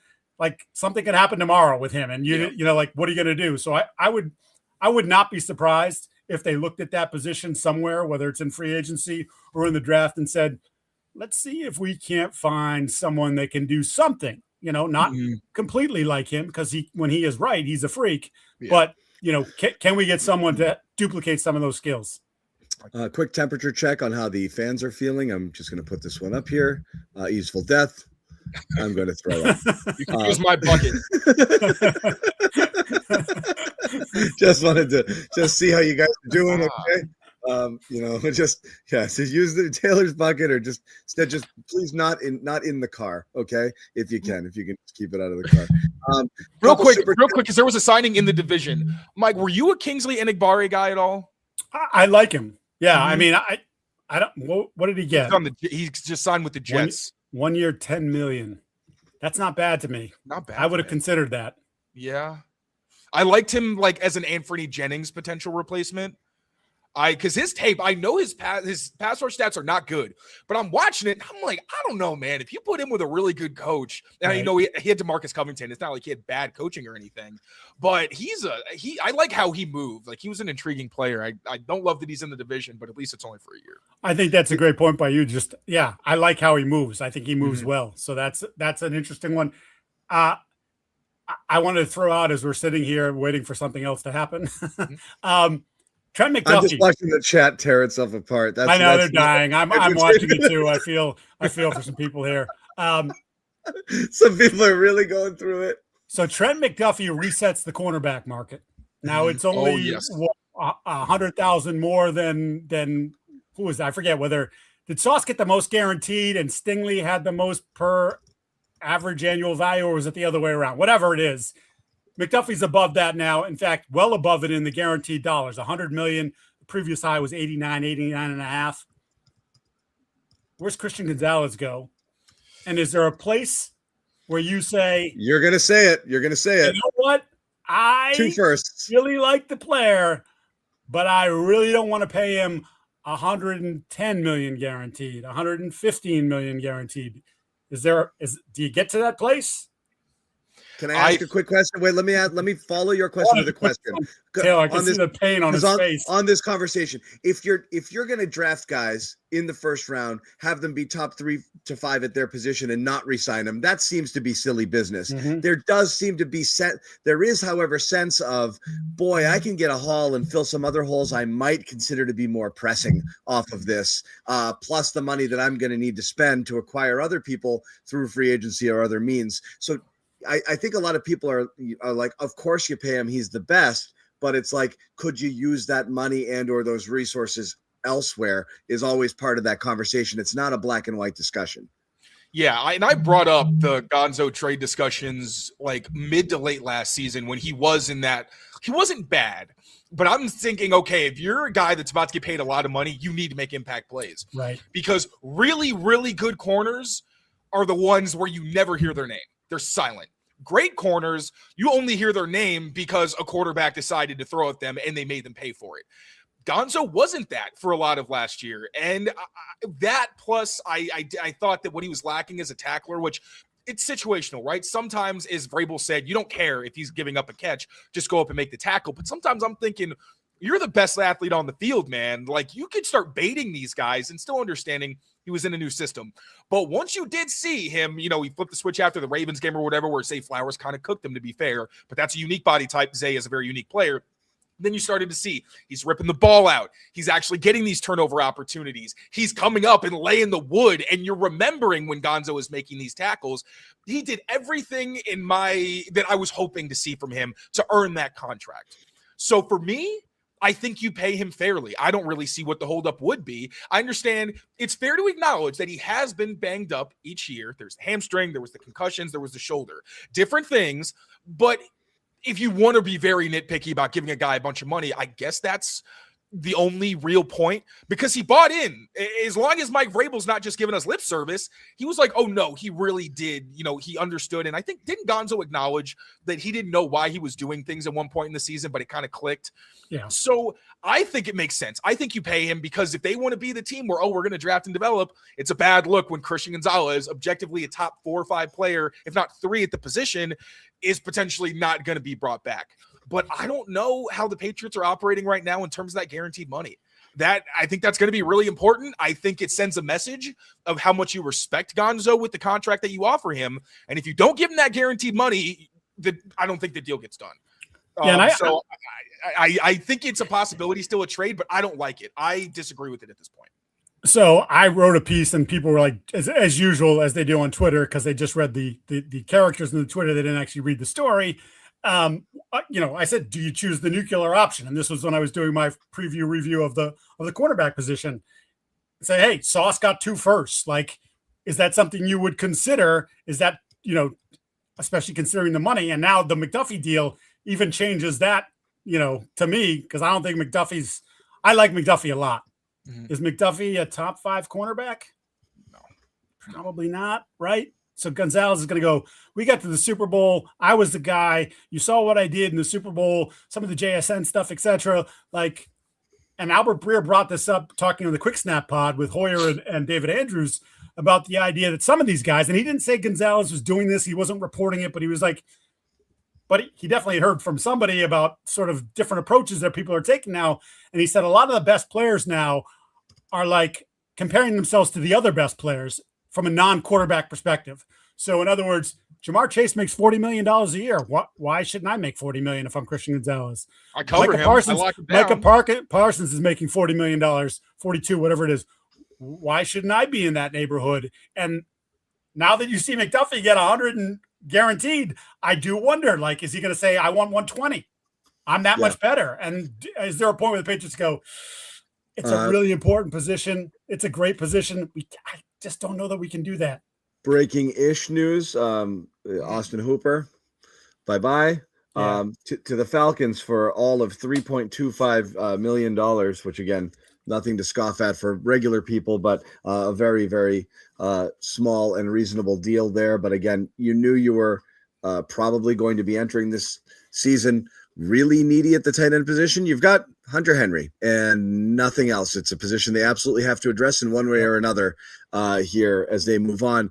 We talked about earlier, Mike Cade Otton gone, stayed with Tampa. Isaiah Likely. Yeah, okay. Isaiah Likely, no good. And again, I know you guys have talked about that position as well. How do you like it either in free agency or the draft in terms of something you absolutely have to go after?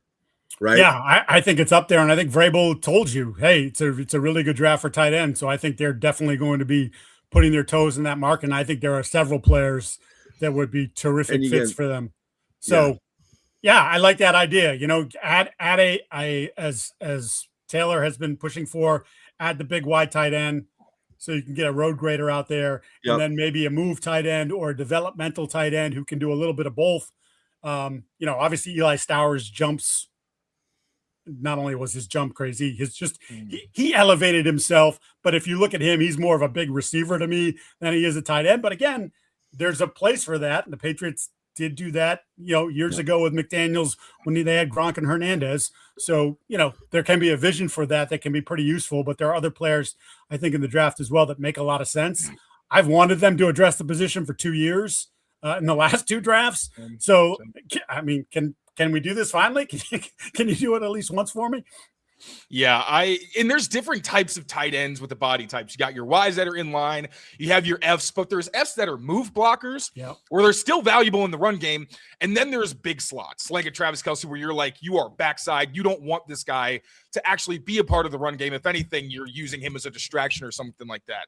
So yeah, I will say, as someone who wasn't really a fan of Likely and wasn't sure the Patriots would be super into him, they were reportedly interested, which doesn't surprise me. Like, he's still a good player. It was just the inconsistency, the mental errors that he's had throughout his career. Just like, I wasn't super interested. I figured just get a player cheaper. There's a ton of Isaiah Likely types in the draft. Not as many of you're going to come out of the package as an elite blocker. Like Jackson Hawes, or you hope you can find a guy like that in the 7th round or undrafted. You don't always. And I think Kohler is someone who has done it for years, been one of the best inline blocking tight ends in one of the most run-heavy systems in the NFL. Like, there's no projection, maybe in terms of his receiving value, but also, like, Austin Hooper wasn't getting targeted very often anyway. So, like, Kohler, I don't think is going to break the bank, so that's also why it made sense to me. He fits a glaring need on your offense, especially with all these too high shells. Like, those guys who can, one, run block, and then sneak up the seam or over the middle on those benders. The rare time you saw Charlie Kohler catching a pass, it was usually those like Hunter Henry, Austin Hooper style plays. So knock that one out and then get yourself an athletic tight end who can get better as a blocker, but is more going to be day one he can contribute as a receiver. Or give me Sam Roush from Stanford, who's 6'6", 265-ish, good receiver, good blocker. Like, but again, where are you? Is the 3rd round too high for a tight end? 4th round, is that the sweet spot? I'm curious. Well, because there are other needs. Edge, you might need a wide receiver. Like, this is the problem. You need a lot of things. Now, players they haven't been tied to, guys. Let me ask you here. Pierce was the big target here. There are a couple other large names out there that have not found homes that, again, these are areas of need, but they've been viewed as kind of luxury items by a lot of people who cover the team. One of those being Trey Hendrickson, who it sounded like the Cowboys were close on and maybe not going to happen there. Another huge name. Again, the Patriots have not been linked to, but this is a position of need after trading away Garrett Bradbury. The assumption is you're moving Jared Wilson over, but you're also looking at Tyler Linderbaum as well. These are good players at their positions that can be had for the right money. Would you be shocked if the Patriots took a big swing on one of those other types of players? And there's a couple linebackers out there as well. I'm not sure if Dean or Lloyd have signed. We missed it, but would you be shocked if they went in big on something that we haven't been talking about? I would love them to be in on Tyler Linderbaum. I don't think they're going to come anywhere close to that market. It looks. I will say, Mike, really quickly, because I felt the same about Tyler Linderbaum. Apparently, Brandon Thorne and Duke Manyweather do not like his pass pro tape. Like people who know O-line are very hesitant about what he does in pass pro, even though he's an elite run blocker, which when I heard that, I was like, all right, I'm out. I'm done. I'm good. Thank you. And it appears he's going to get 20 million. So that number is just probably not a place that they'd be willing to go for that level of player. I mean, certainly they talked about getting younger at linebacker. Again, it's a good linebacker draft. In fact, some people tell you it's the best one in like 10 years. And it's a good thing that they have 40 picks to get all of these guys, That's the thing. It's like, it's a good everything draft, but you've only got, you've got basically 3-4 shots at getting somebody who can make an immediate impact. And then everything else is, well, let's just roll the dice and pray. So it's a good draft, but you can only address, as you said, so many needs, right? Yeah, this is why you've got to be really smart about how you spend your money in free agency so that you go into the draft and instead of necessarily going, oh, well, we have to draft a tight end because we don't have a tight end. We didn't get what we wanted. Oh, no, we're all set there. Like if the tight end that we want isn't there, the two guys that we want aren't there, we're not going to reach for this other guy. We'll just wait. And, maybe there's a later round prospect you take there. So it is interesting because, people yelled at this, right? The roster wasn't a Super Bowl caliber roster, but they got to the Super Bowl, which is a ton of credit to them. Like it's not an insult on them by any stretch of the imagination. They took advantage of everything that was in front of them. Every opportunity they had, they made the most of it. It's credit to coaching staff, credit to the players for buying in, guys performing over their level. Maybe some of these guys who performed over their level, maybe that's where they are. Maybe we underestimated the level of player they are, but then you're like, this roster, they said it. They said it privately for the entirety of last year. And I kept telling people on podcast or wherever I was, like, they know that this roster isn't what it needs to be. That they need another offseason. And now we're sort of seeing it with what we're talking about. What they could use. Milton Williams has even said it. Milton Williams has been like, I didn't know we were going to be this good when I signed. I'll be honest. I had no idea. That's the thing. And this is what we're trying to balance is like, that's the weird thing about this offseason because you're trying to approach and you got a lot of people and you see it in the chat like, guys, we were just in the Super Bowl. But that's the reality is. Let's go. Reggie Gilliam is a Patriot. Yep. Fullback, baby. That's your fullback. There we go. This will be a Marte Mapu moment. I'm just telling you right now, Taylor. Okay. I talked about you just freaked the whole chat out about a fullback, okay? And that's not the appropriate reaction for that, okay? I'm just telling you now. I'm marking it and queuing it up, okay? We got a fullback. This goes, this goes in. That little secret file you keep. The demerits against guys. This goes into the demerit against Taylor. Just the reaction. Good signing though. He's a really good football player. He is, but we got to read the room here. No, I mean, I just talked about how you got to make the run game better. So I'm sticking on brand with what I've been talking about. We talked about fullbacks like 2 minutes ago, and they're in the same room. So I know I can like the pick. I just the reaction made me think something really big happened. That's all. Okay, that's fair. All. My bad. That's all. Did they just trade for Brian Thomas Jr.? Yeah, screaming fire in a really, really anxious, right. We got a fullback. It's a fullback, bro. That's a fair reaction. We got one. Four, 6 million fully guaranteed. Not bad. Not cool. And also, it's kind of funny they just tendered Jack Westover as well. Yeah, that was a little weird to me. That's it. I upset him. Yeah, you did. Gone. He's now sulking.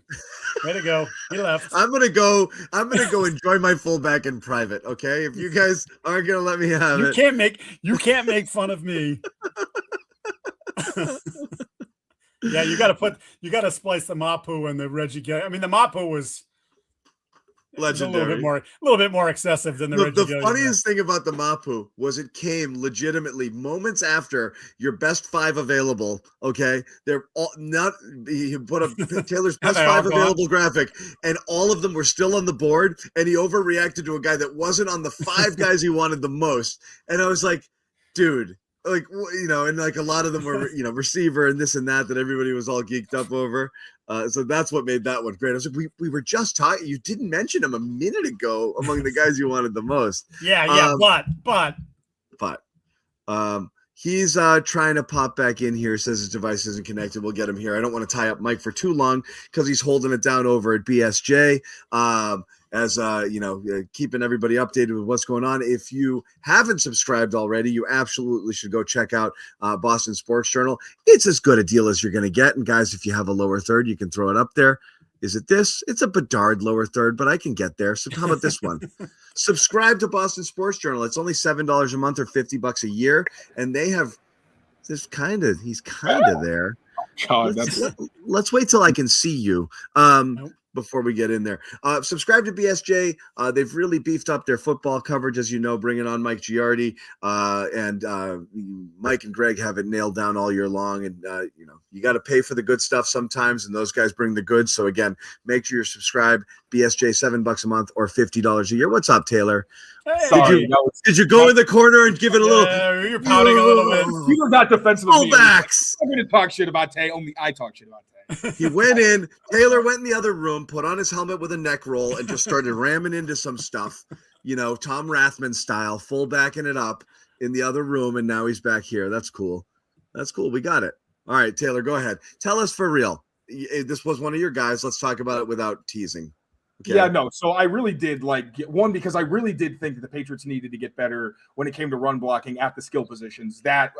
Charlie Kohler is a big part of that, but I also thought Reggie Gilliam was one of those guys that could actually help. Now, he's not the traditional downhill guy that they usually have, like more of a Patrick Ricard, which was why I wasn't sure if he would be necessarily one of the best fits, but because he's more of a move guy where he's not going to go and crack a guy on ISO necessarily. He's more going to be the one who is moving across the formation using motion. Mike Vrabel did touch on that actually during the combine, which is I thought was pretty interesting. So I think from that fit, he's very good. Also can catch passes. He's more versatile than fullbacks they usually have. So I think it makes a lot of sense. And you take a quality player from the Bills, which is always good. Yeah. So that's it. You got that. And again, chipping away. I want to reiterate what we said earlier. The start of free agency doesn't mean this is how it's going to go the rest of the way, but it looks at a couple of value signings at positions of needs.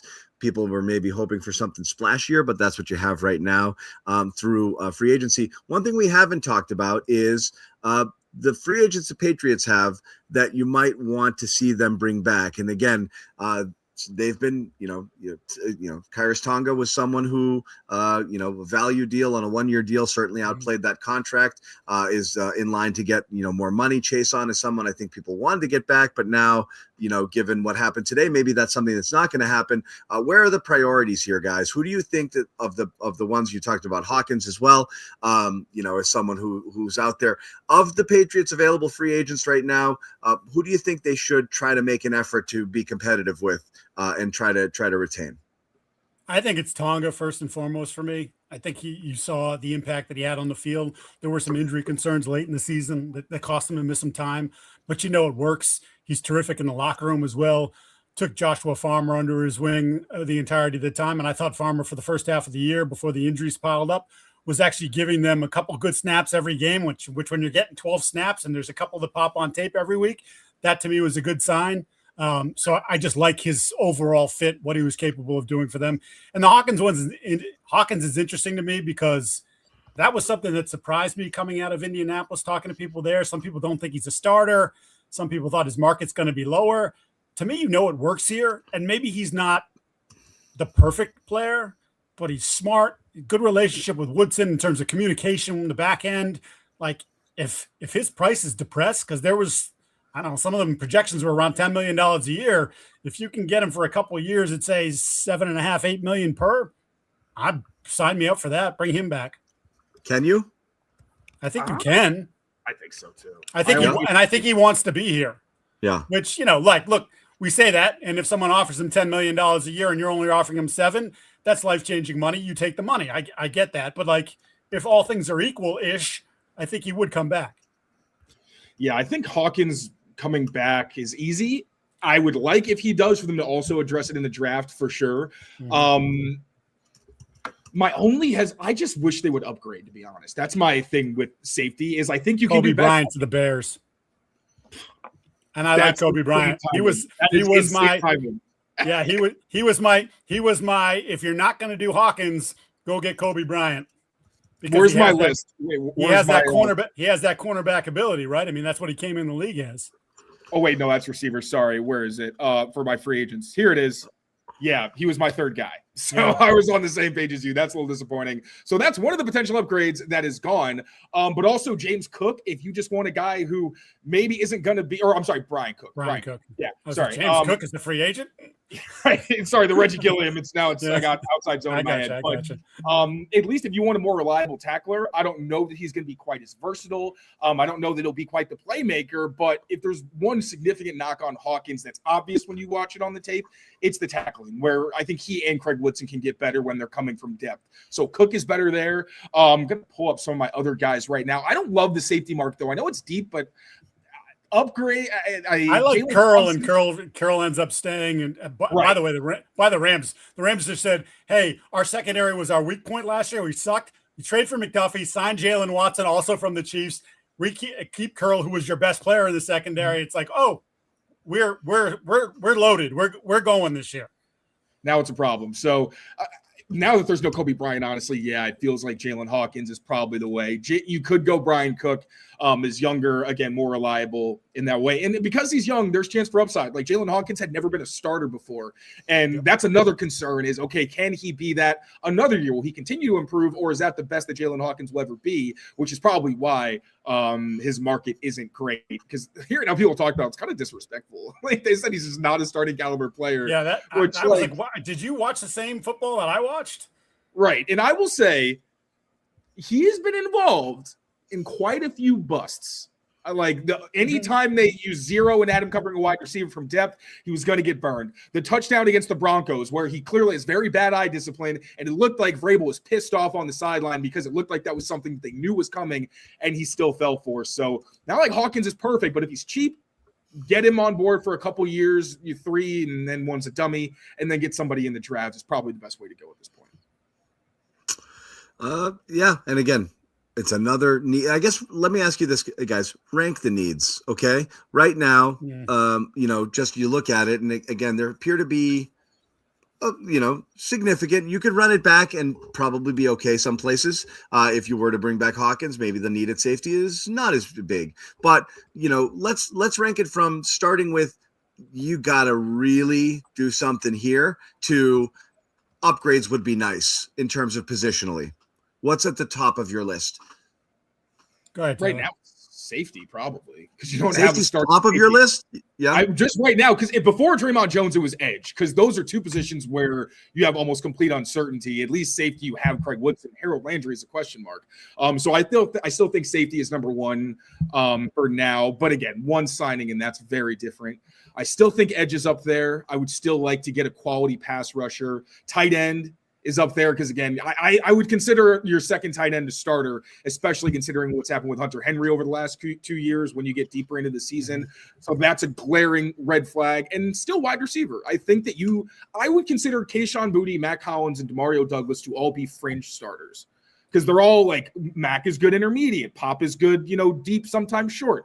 Kayshon's good deep. No one is good at like multiple levels consistently. So I would consider them fringe starters. So you need upgrades, at least one of those. You'd like to be a free agent. Naylor might be in the same realm, but at least there's more to think that he could be reliable for you. And Dobbs, like you slot him in, I think is a quality starter. But I still think that's another one where even though the depth chart looks fine, if you look 2 years down the road, you have Kyle Williams and Ethan Chisholm. So you really need to add some long-term answers at that spot. I would be concerned that Dobbs and Boutte are kind of the same player. And I think Dobbs is a better route runner and separator. And what's the cost going to be for Dobbs now that Pierce is off the market? Now, where does his number go? And then you have to think about Kayshon next year as a free agent. And what's the number that you want to pay him? Because again, it's just going to, if he has another year like he did this year, which again, he didn't catch a ton of passes, but that's going to be worth, I don't know, 12 to 15 on the open market.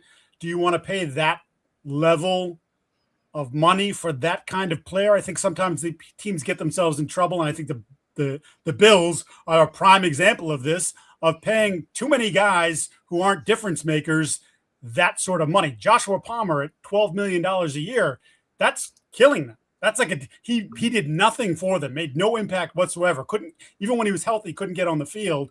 And when he was on the field, he didn't impact them at all. And it's like you just wrote a check for a guy who literally is bringing you nothing out there. and you're paying Khalil Shakir, who I really like as a player, but he's probably a low end 2, 3. You're paying him 15, 16. It's like, and now you go DJ Moore, who's never proven to be a number one.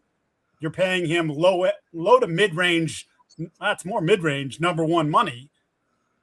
Who changes it? Who changes things for you? Who does the defense go, oh, we have to devote extra bodies to? You don't make that kind of impact. So that's where I kind of get leery. Yeah, like Taylor, I'm a simple caveman here, so I'm not sitting here pretending I'm stacking my football knowledge up to yours, but like, how in the hell was receiver not one of the 3 or 4 top needs here? Can you run it back with this group and feel okay? I mean, it's again, these are positions where I don't think you even have starters that I mentioned. So as soon which as is fine, but the reason I put the caveat is, can you find replacement level starters elsewhere? What do you have to go after and really focus on here? Which is to say, can you find somebody who's a Hawkins level safety somewhere later in free agency or something like that?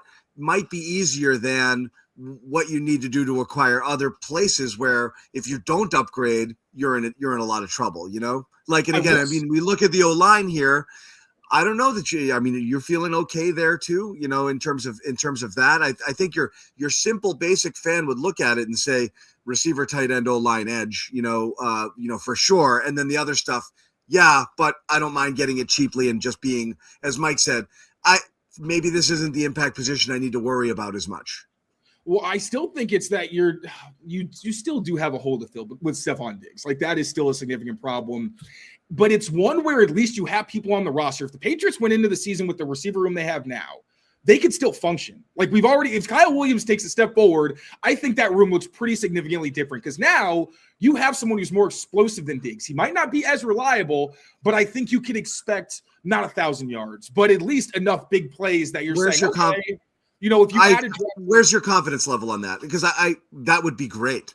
You know, having a 3rd round rookie or having a 3rd round second year player pop and all of a sudden be an every down starter on the outside and give you production would be the best. But like rank that the percentage wise, the chance of that happening next year. I don't think that's very high. It's asking a lot. That, to be fair, that's totally because Kyle Williams, I think he has the talent, and you saw it. It's not like Polk where you're like, oh, but if he did this, he'd be better. It's like, no, you saw Kyle smoking very good defensive backs, but he does need to get bigger, and that's probably the biggest thing: bigger and be more consistent at the catch point. That might just be who he is. Yeah, but if he's functionally stronger, he can be a legitimate starter for you. But I also would want to add through the draft as well. And I'll say this about Dobbs. I do think it always needs to be acknowledged that there is the Drake May and Josh McDaniels effect, where any receiver is going to be better because of the quarterback and offensive coordinator. And Dobbs has over 100 passer rating to every coverage depth, every depth of the field. Even Alec Pierce didn't have that. Now, that's when you could argue his role. But like Dobbs being able to be a reliable player to all 3 levels with a guy like Drake May who can maximize his downfield potential, that's one where, again, I think if you want to add somebody like that, even if you're paying a little bit more money, I think he would add more value to your team than he would others because you can maximize that value the same way I thought for an Alec Pierce. So, again, it's like right at 4 for me, and I could see people having it at like 2 or even 1.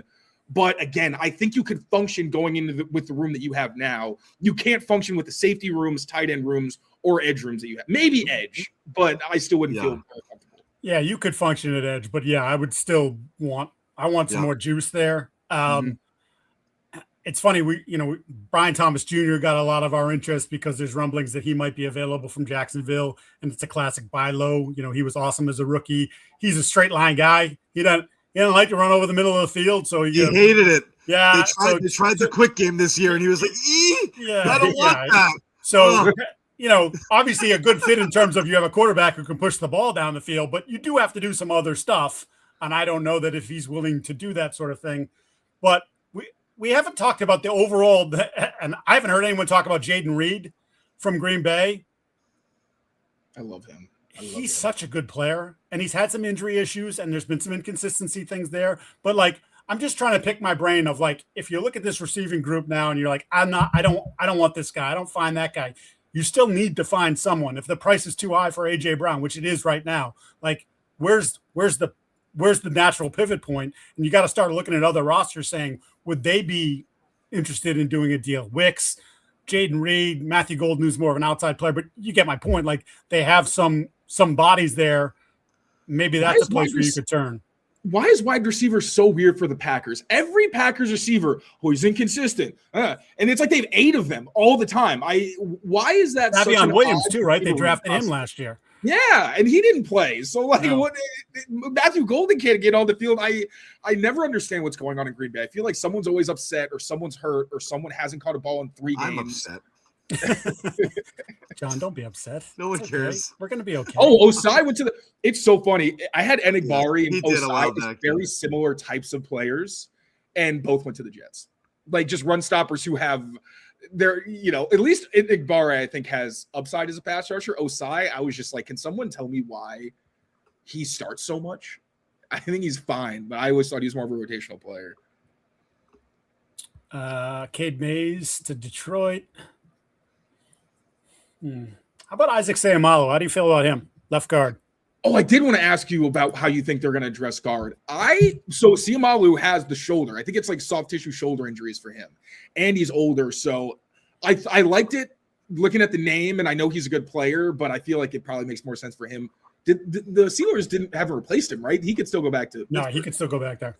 Yeah, so David Edwards was kind of at the top of my list. If you wanted a stopgap, Joel Bitonio makes a lot of sense. Mm-hmm. But I feel like you go with Ben Brown and you draft somebody, to be honest. I feel like that's kind of the move. That probably is – it's probably how it's going to play out. But I tell you, I would love – if Wilson's going to be your center, which it obviously appears that that's the route you're taking here, give me someone who's been in the league for 10 years or so in between the two of him, Will Campbell and Jared Wilson. You're like, I've seen it all. I've done it all.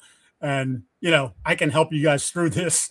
Edwards is probably going to command too much money. Yeah. Seumalo, I thought, would probably be someone who's a 1-year type guy. I know Bitonio's still flirting with the idea of not playing, whether he retires. And feels like his heart is in Cleveland, although maybe you don't want to have your heart in Cleveland because it keeps getting broken there. That's a toxic relationship, friend. Yeah, for sure. And then what about Oliveira Tucker? I saw that one. I don't understand why people I get it, but why in the world would you invest as much as he might make for someone who's been as hurt as often as he has? It blows my mind that that's brought up and people don't talk about what a massive risk that is. As much as I like the player, I really like the player. But yeah, he could be a Pro Bowl caliber player at guard and at tackle, but he's never on the field.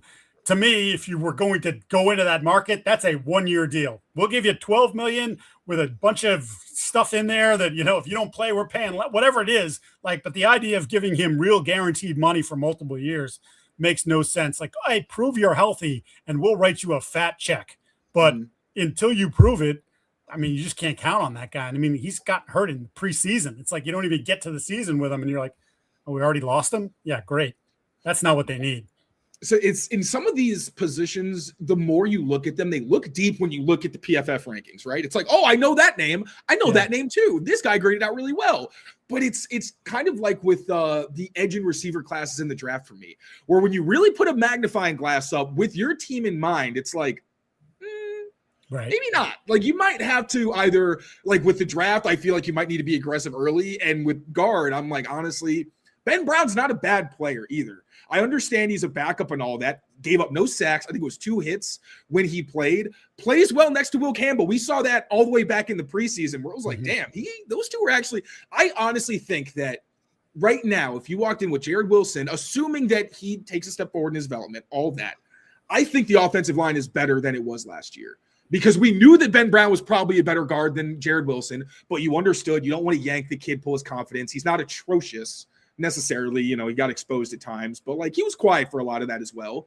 So I think the offensive line is better right now. And if you do spend a 3rd, 4th round pick on a guard, like a big guy too, I want like a Jennings Dunker, I think would be really nice as, you have right tackle insurance, but he can also be a big bodied guard next to Will Campbell. I could see that, but also if you can get a Bitonio for that true insurance, and it's like, we know what you're going to get for sure. I would like that. I just don't necessarily see it happening. Yeah, that's what I would prefer is that sort of 1 year. And hey, if Ben Brown beats him out, then you cut the guy, and it's or he's your third, he's your interior swing guy, and that's what you do. But I do wonder, too, about the right tackle thing. I mean, that was another one where Elliott Wolf made it clear. Well, Thayer Mumford is a free agent. Fedarian Lowe is a free agent. And Morgan Moses is 35, and no one expected him to play the full season, and he played the full season. Like, if you're in the draft and you're in that area in the third round, you go, do we want the guard to compete with Ben Brown, or do we want the right tackle that we think could replace Morgan Moses even at some point this season if Morgan Moses can't keep going? And that also adds into the Marcus Bryant, like, he got bypassed at some point during the season. So while we saw some good things from him in the summertime, I don't know how we can say, oh yeah, no, Marcus Bryant's good, you're fine. They told you that he needed more growth and they shelved him. So, I don't know that you can go into the year going, oh no, Marcus Bryant can be the swing tackle, and we have no problem with that. I think your best case scenario, because one, we saw it last year, Morgan Moses isn't even going to play every snap in training camp. Oh, yeah. He's going to be in a rotation. So I think you say we'll get a guy who we want to be it's tough. I think you have to get somebody who can do both. Yeah. And I know that's really difficult. But if it's like, okay, Morgan's in and this guy's going to be a left guard, Morgan's out, now where you can at least switch that way, because it's difficult. You need a guy who can be a starting caliber right tackle. And I don't think you're desperate at guard, but clearly could get better. And if there's one spot you don't mind not being elite at, but just being okay, probably is left guard. And in terms of veteran, like, there are different things to consider, but I don't know. This offensive line situation is going to be very interesting. Probably going to be a center. Don't you want somebody next to Campbell you feel good about at the left guard situation? I do, but you can get quality guards early to midway through the draft. And isn't this a pretty good guard class as well, especially because so many tackles are going to end up. It's good at everything. This is a year that I would say right tackle is not very. Right tackle I'm worried about. But this is honestly a draft that shapes up very well for what the Patriots need, as long as they get their guys in the right spots. All right, I got to go right up Reggie Gilliam. Go get him. Pleasure to join you, fellas. We're gonna, we'll kick Mikey out. We're gonna bring Mike Kadlick back in, put a bow on this, and again, just letting everybody know how this is gonna play. See you, Mikey. I'll toss you. You're out. Thank you. You're out. He's out. Mike Kadlick's gonna come back in, and we will kind of wrap this up. Probably, get you to the 2-hour mark here on this program. However, and you see it here on the screen. Stay tuned for more live Patriots free agency coverage. Throughout the day, we'll be writing it up, talking about it, doing videos on the Patriots Press Pass site. But the guarantee is any major news, major news is just north of a fullback signing. Okay. Any major news, we'll jump back up here and update it, because we expect that everybody's going to kind of be glued to their computers all day or their phones, just following the updates, as are we. So we want to make sure that we are able to bring that to you when it crosses. We want to give another shout out, of course, to our wonderful sponsor over at Prizepicks. Download that Prizepicks app. Code CLNS gets you 50 in your lineups after you play your first $5 lineup. You know the deal. Pick more, pick less. 2 to 6 player stat projections. That's all you got to do. Sign up today. And once again, you see that offer on the screen. Download the app. Code CLNS gets you 50 in your lineups after you play your first $5 lineup. Prizepicks, it is good to be right. Also, stay with CLNS the rest of the day. We'll have a lot more stuff. Bedard's going to jump on here at some point. We'll have the guys over at Pat's chat, Doug Kide and Michael Hurley doing their take. I'm sure Patriots Beat's going to get wants a bite at the apple at some point during the day. And then we're off and running. Taylor, what else is left in your mind right now as you kind of digest everything that's happened, both in terms of what the Patriots have done, what they haven't done, and the kind of the landscape right now, the players who are off the board, and just where you're at in terms of the Patriots? What are you kind of hoping? What would you like to see drop next year? I would like to see. I think Charlie Kohler probably is one. Yeah. I don't think we have details for K. Dotton yet. Let me know if we do. I don't believe the money has actually come out. I would think that Kohler would make just under what K. Dotton makes, because he doesn't catch passes but is elite at what he does. So I'd like to see that. Safety, obviously, is still very much up in the air. It feels like Jalen Hawkins is a slam dunk. I'm a little surprised. Honestly, I felt like that one would get done relatively quickly, considering the market for him was cold, and he's probably more valuable to the Patriots than anybody else. Trying to think of other ones. that are significant. K'Lavon Chaisson, to my knowledge, still hasn't been signed by anybody, so it'll be interesting to see how his market looks. None of the Patriots guys right now, except for outside of Hooper. Austin Hooper back with ATL. Also want to thank Austin Hooper. I have his mug downstairs, but his charity event was really awesome. But his parents were very kind to me as well. I really enjoyed getting to know Austin Hooper a little bit. Another former Patriot going to the Falcons, Nick Folk. Good for him. How close is he? Here's a piece of trivia. You know whose favorite player is Nick Folk? He works for our company.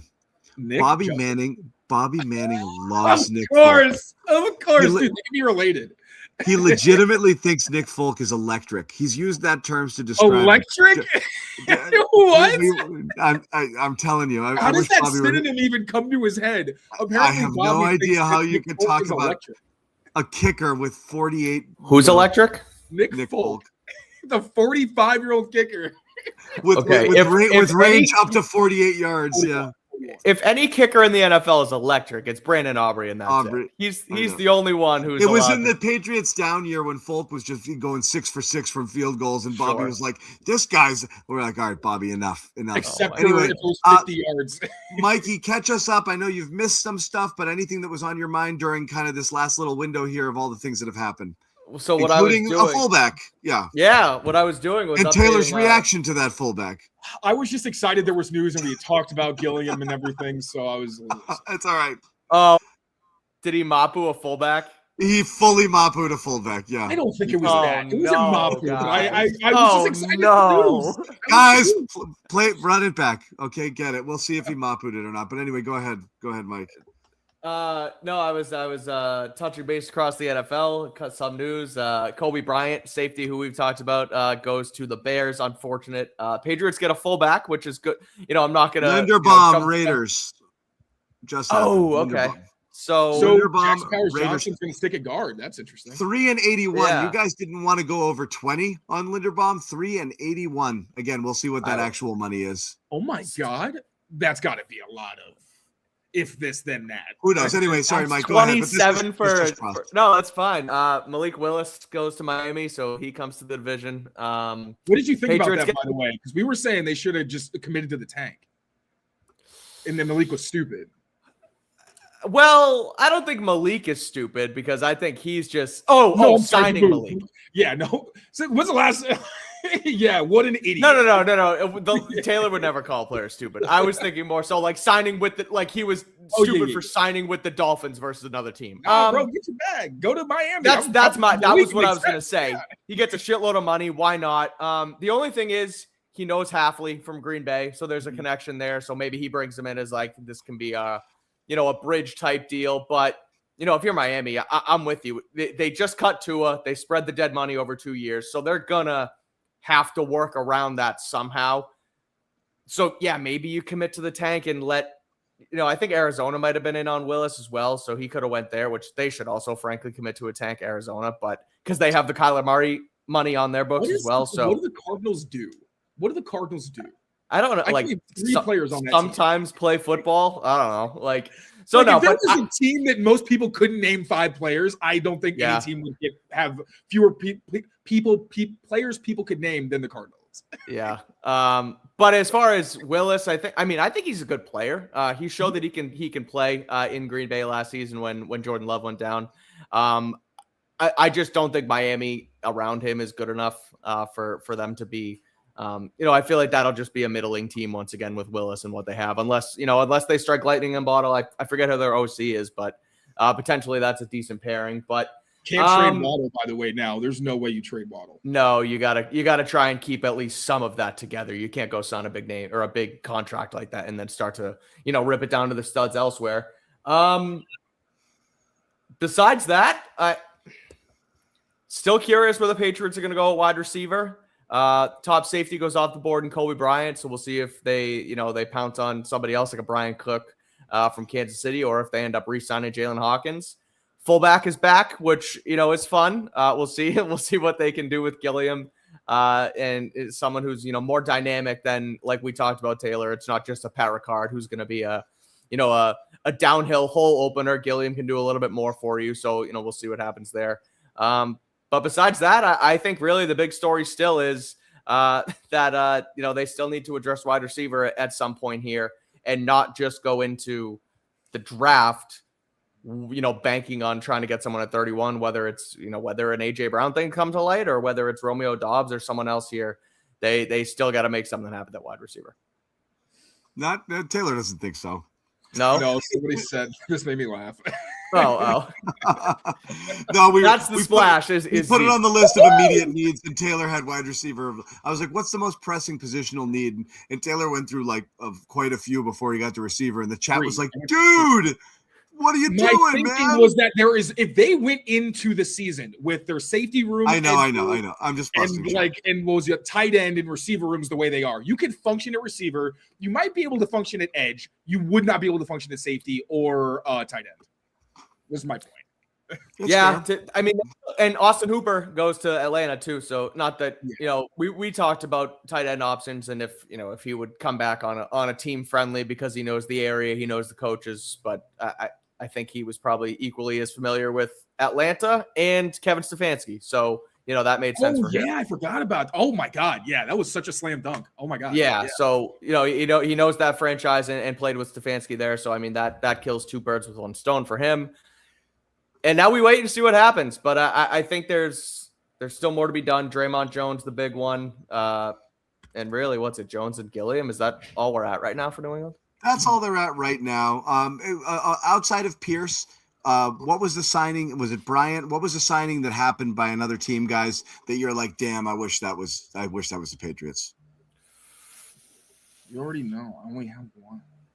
Okay, so Isaiah Likely is just one to throw out there. I'm not my boy Isaiah Likely, Massachusetts boy Isaiah Likely, who everybody. Fans wanted. It sounds like they were potentially in on him, but he goes to New York instead. I think that was a $40-something million deal for Likely, so kind of a lot of dough. But that's the, I guess, other sort of potential swing and miss, if you want to call it that. I wasn't as sold on Likely. Like I still think David Njoku is a better potential option than Likely. I know is he all right physically?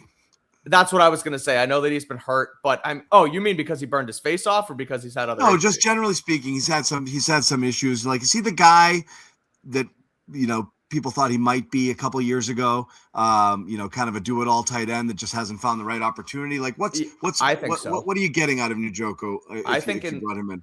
I mean, again, I keep going back to familiarity. He knew Vrabel last season in Cleveland.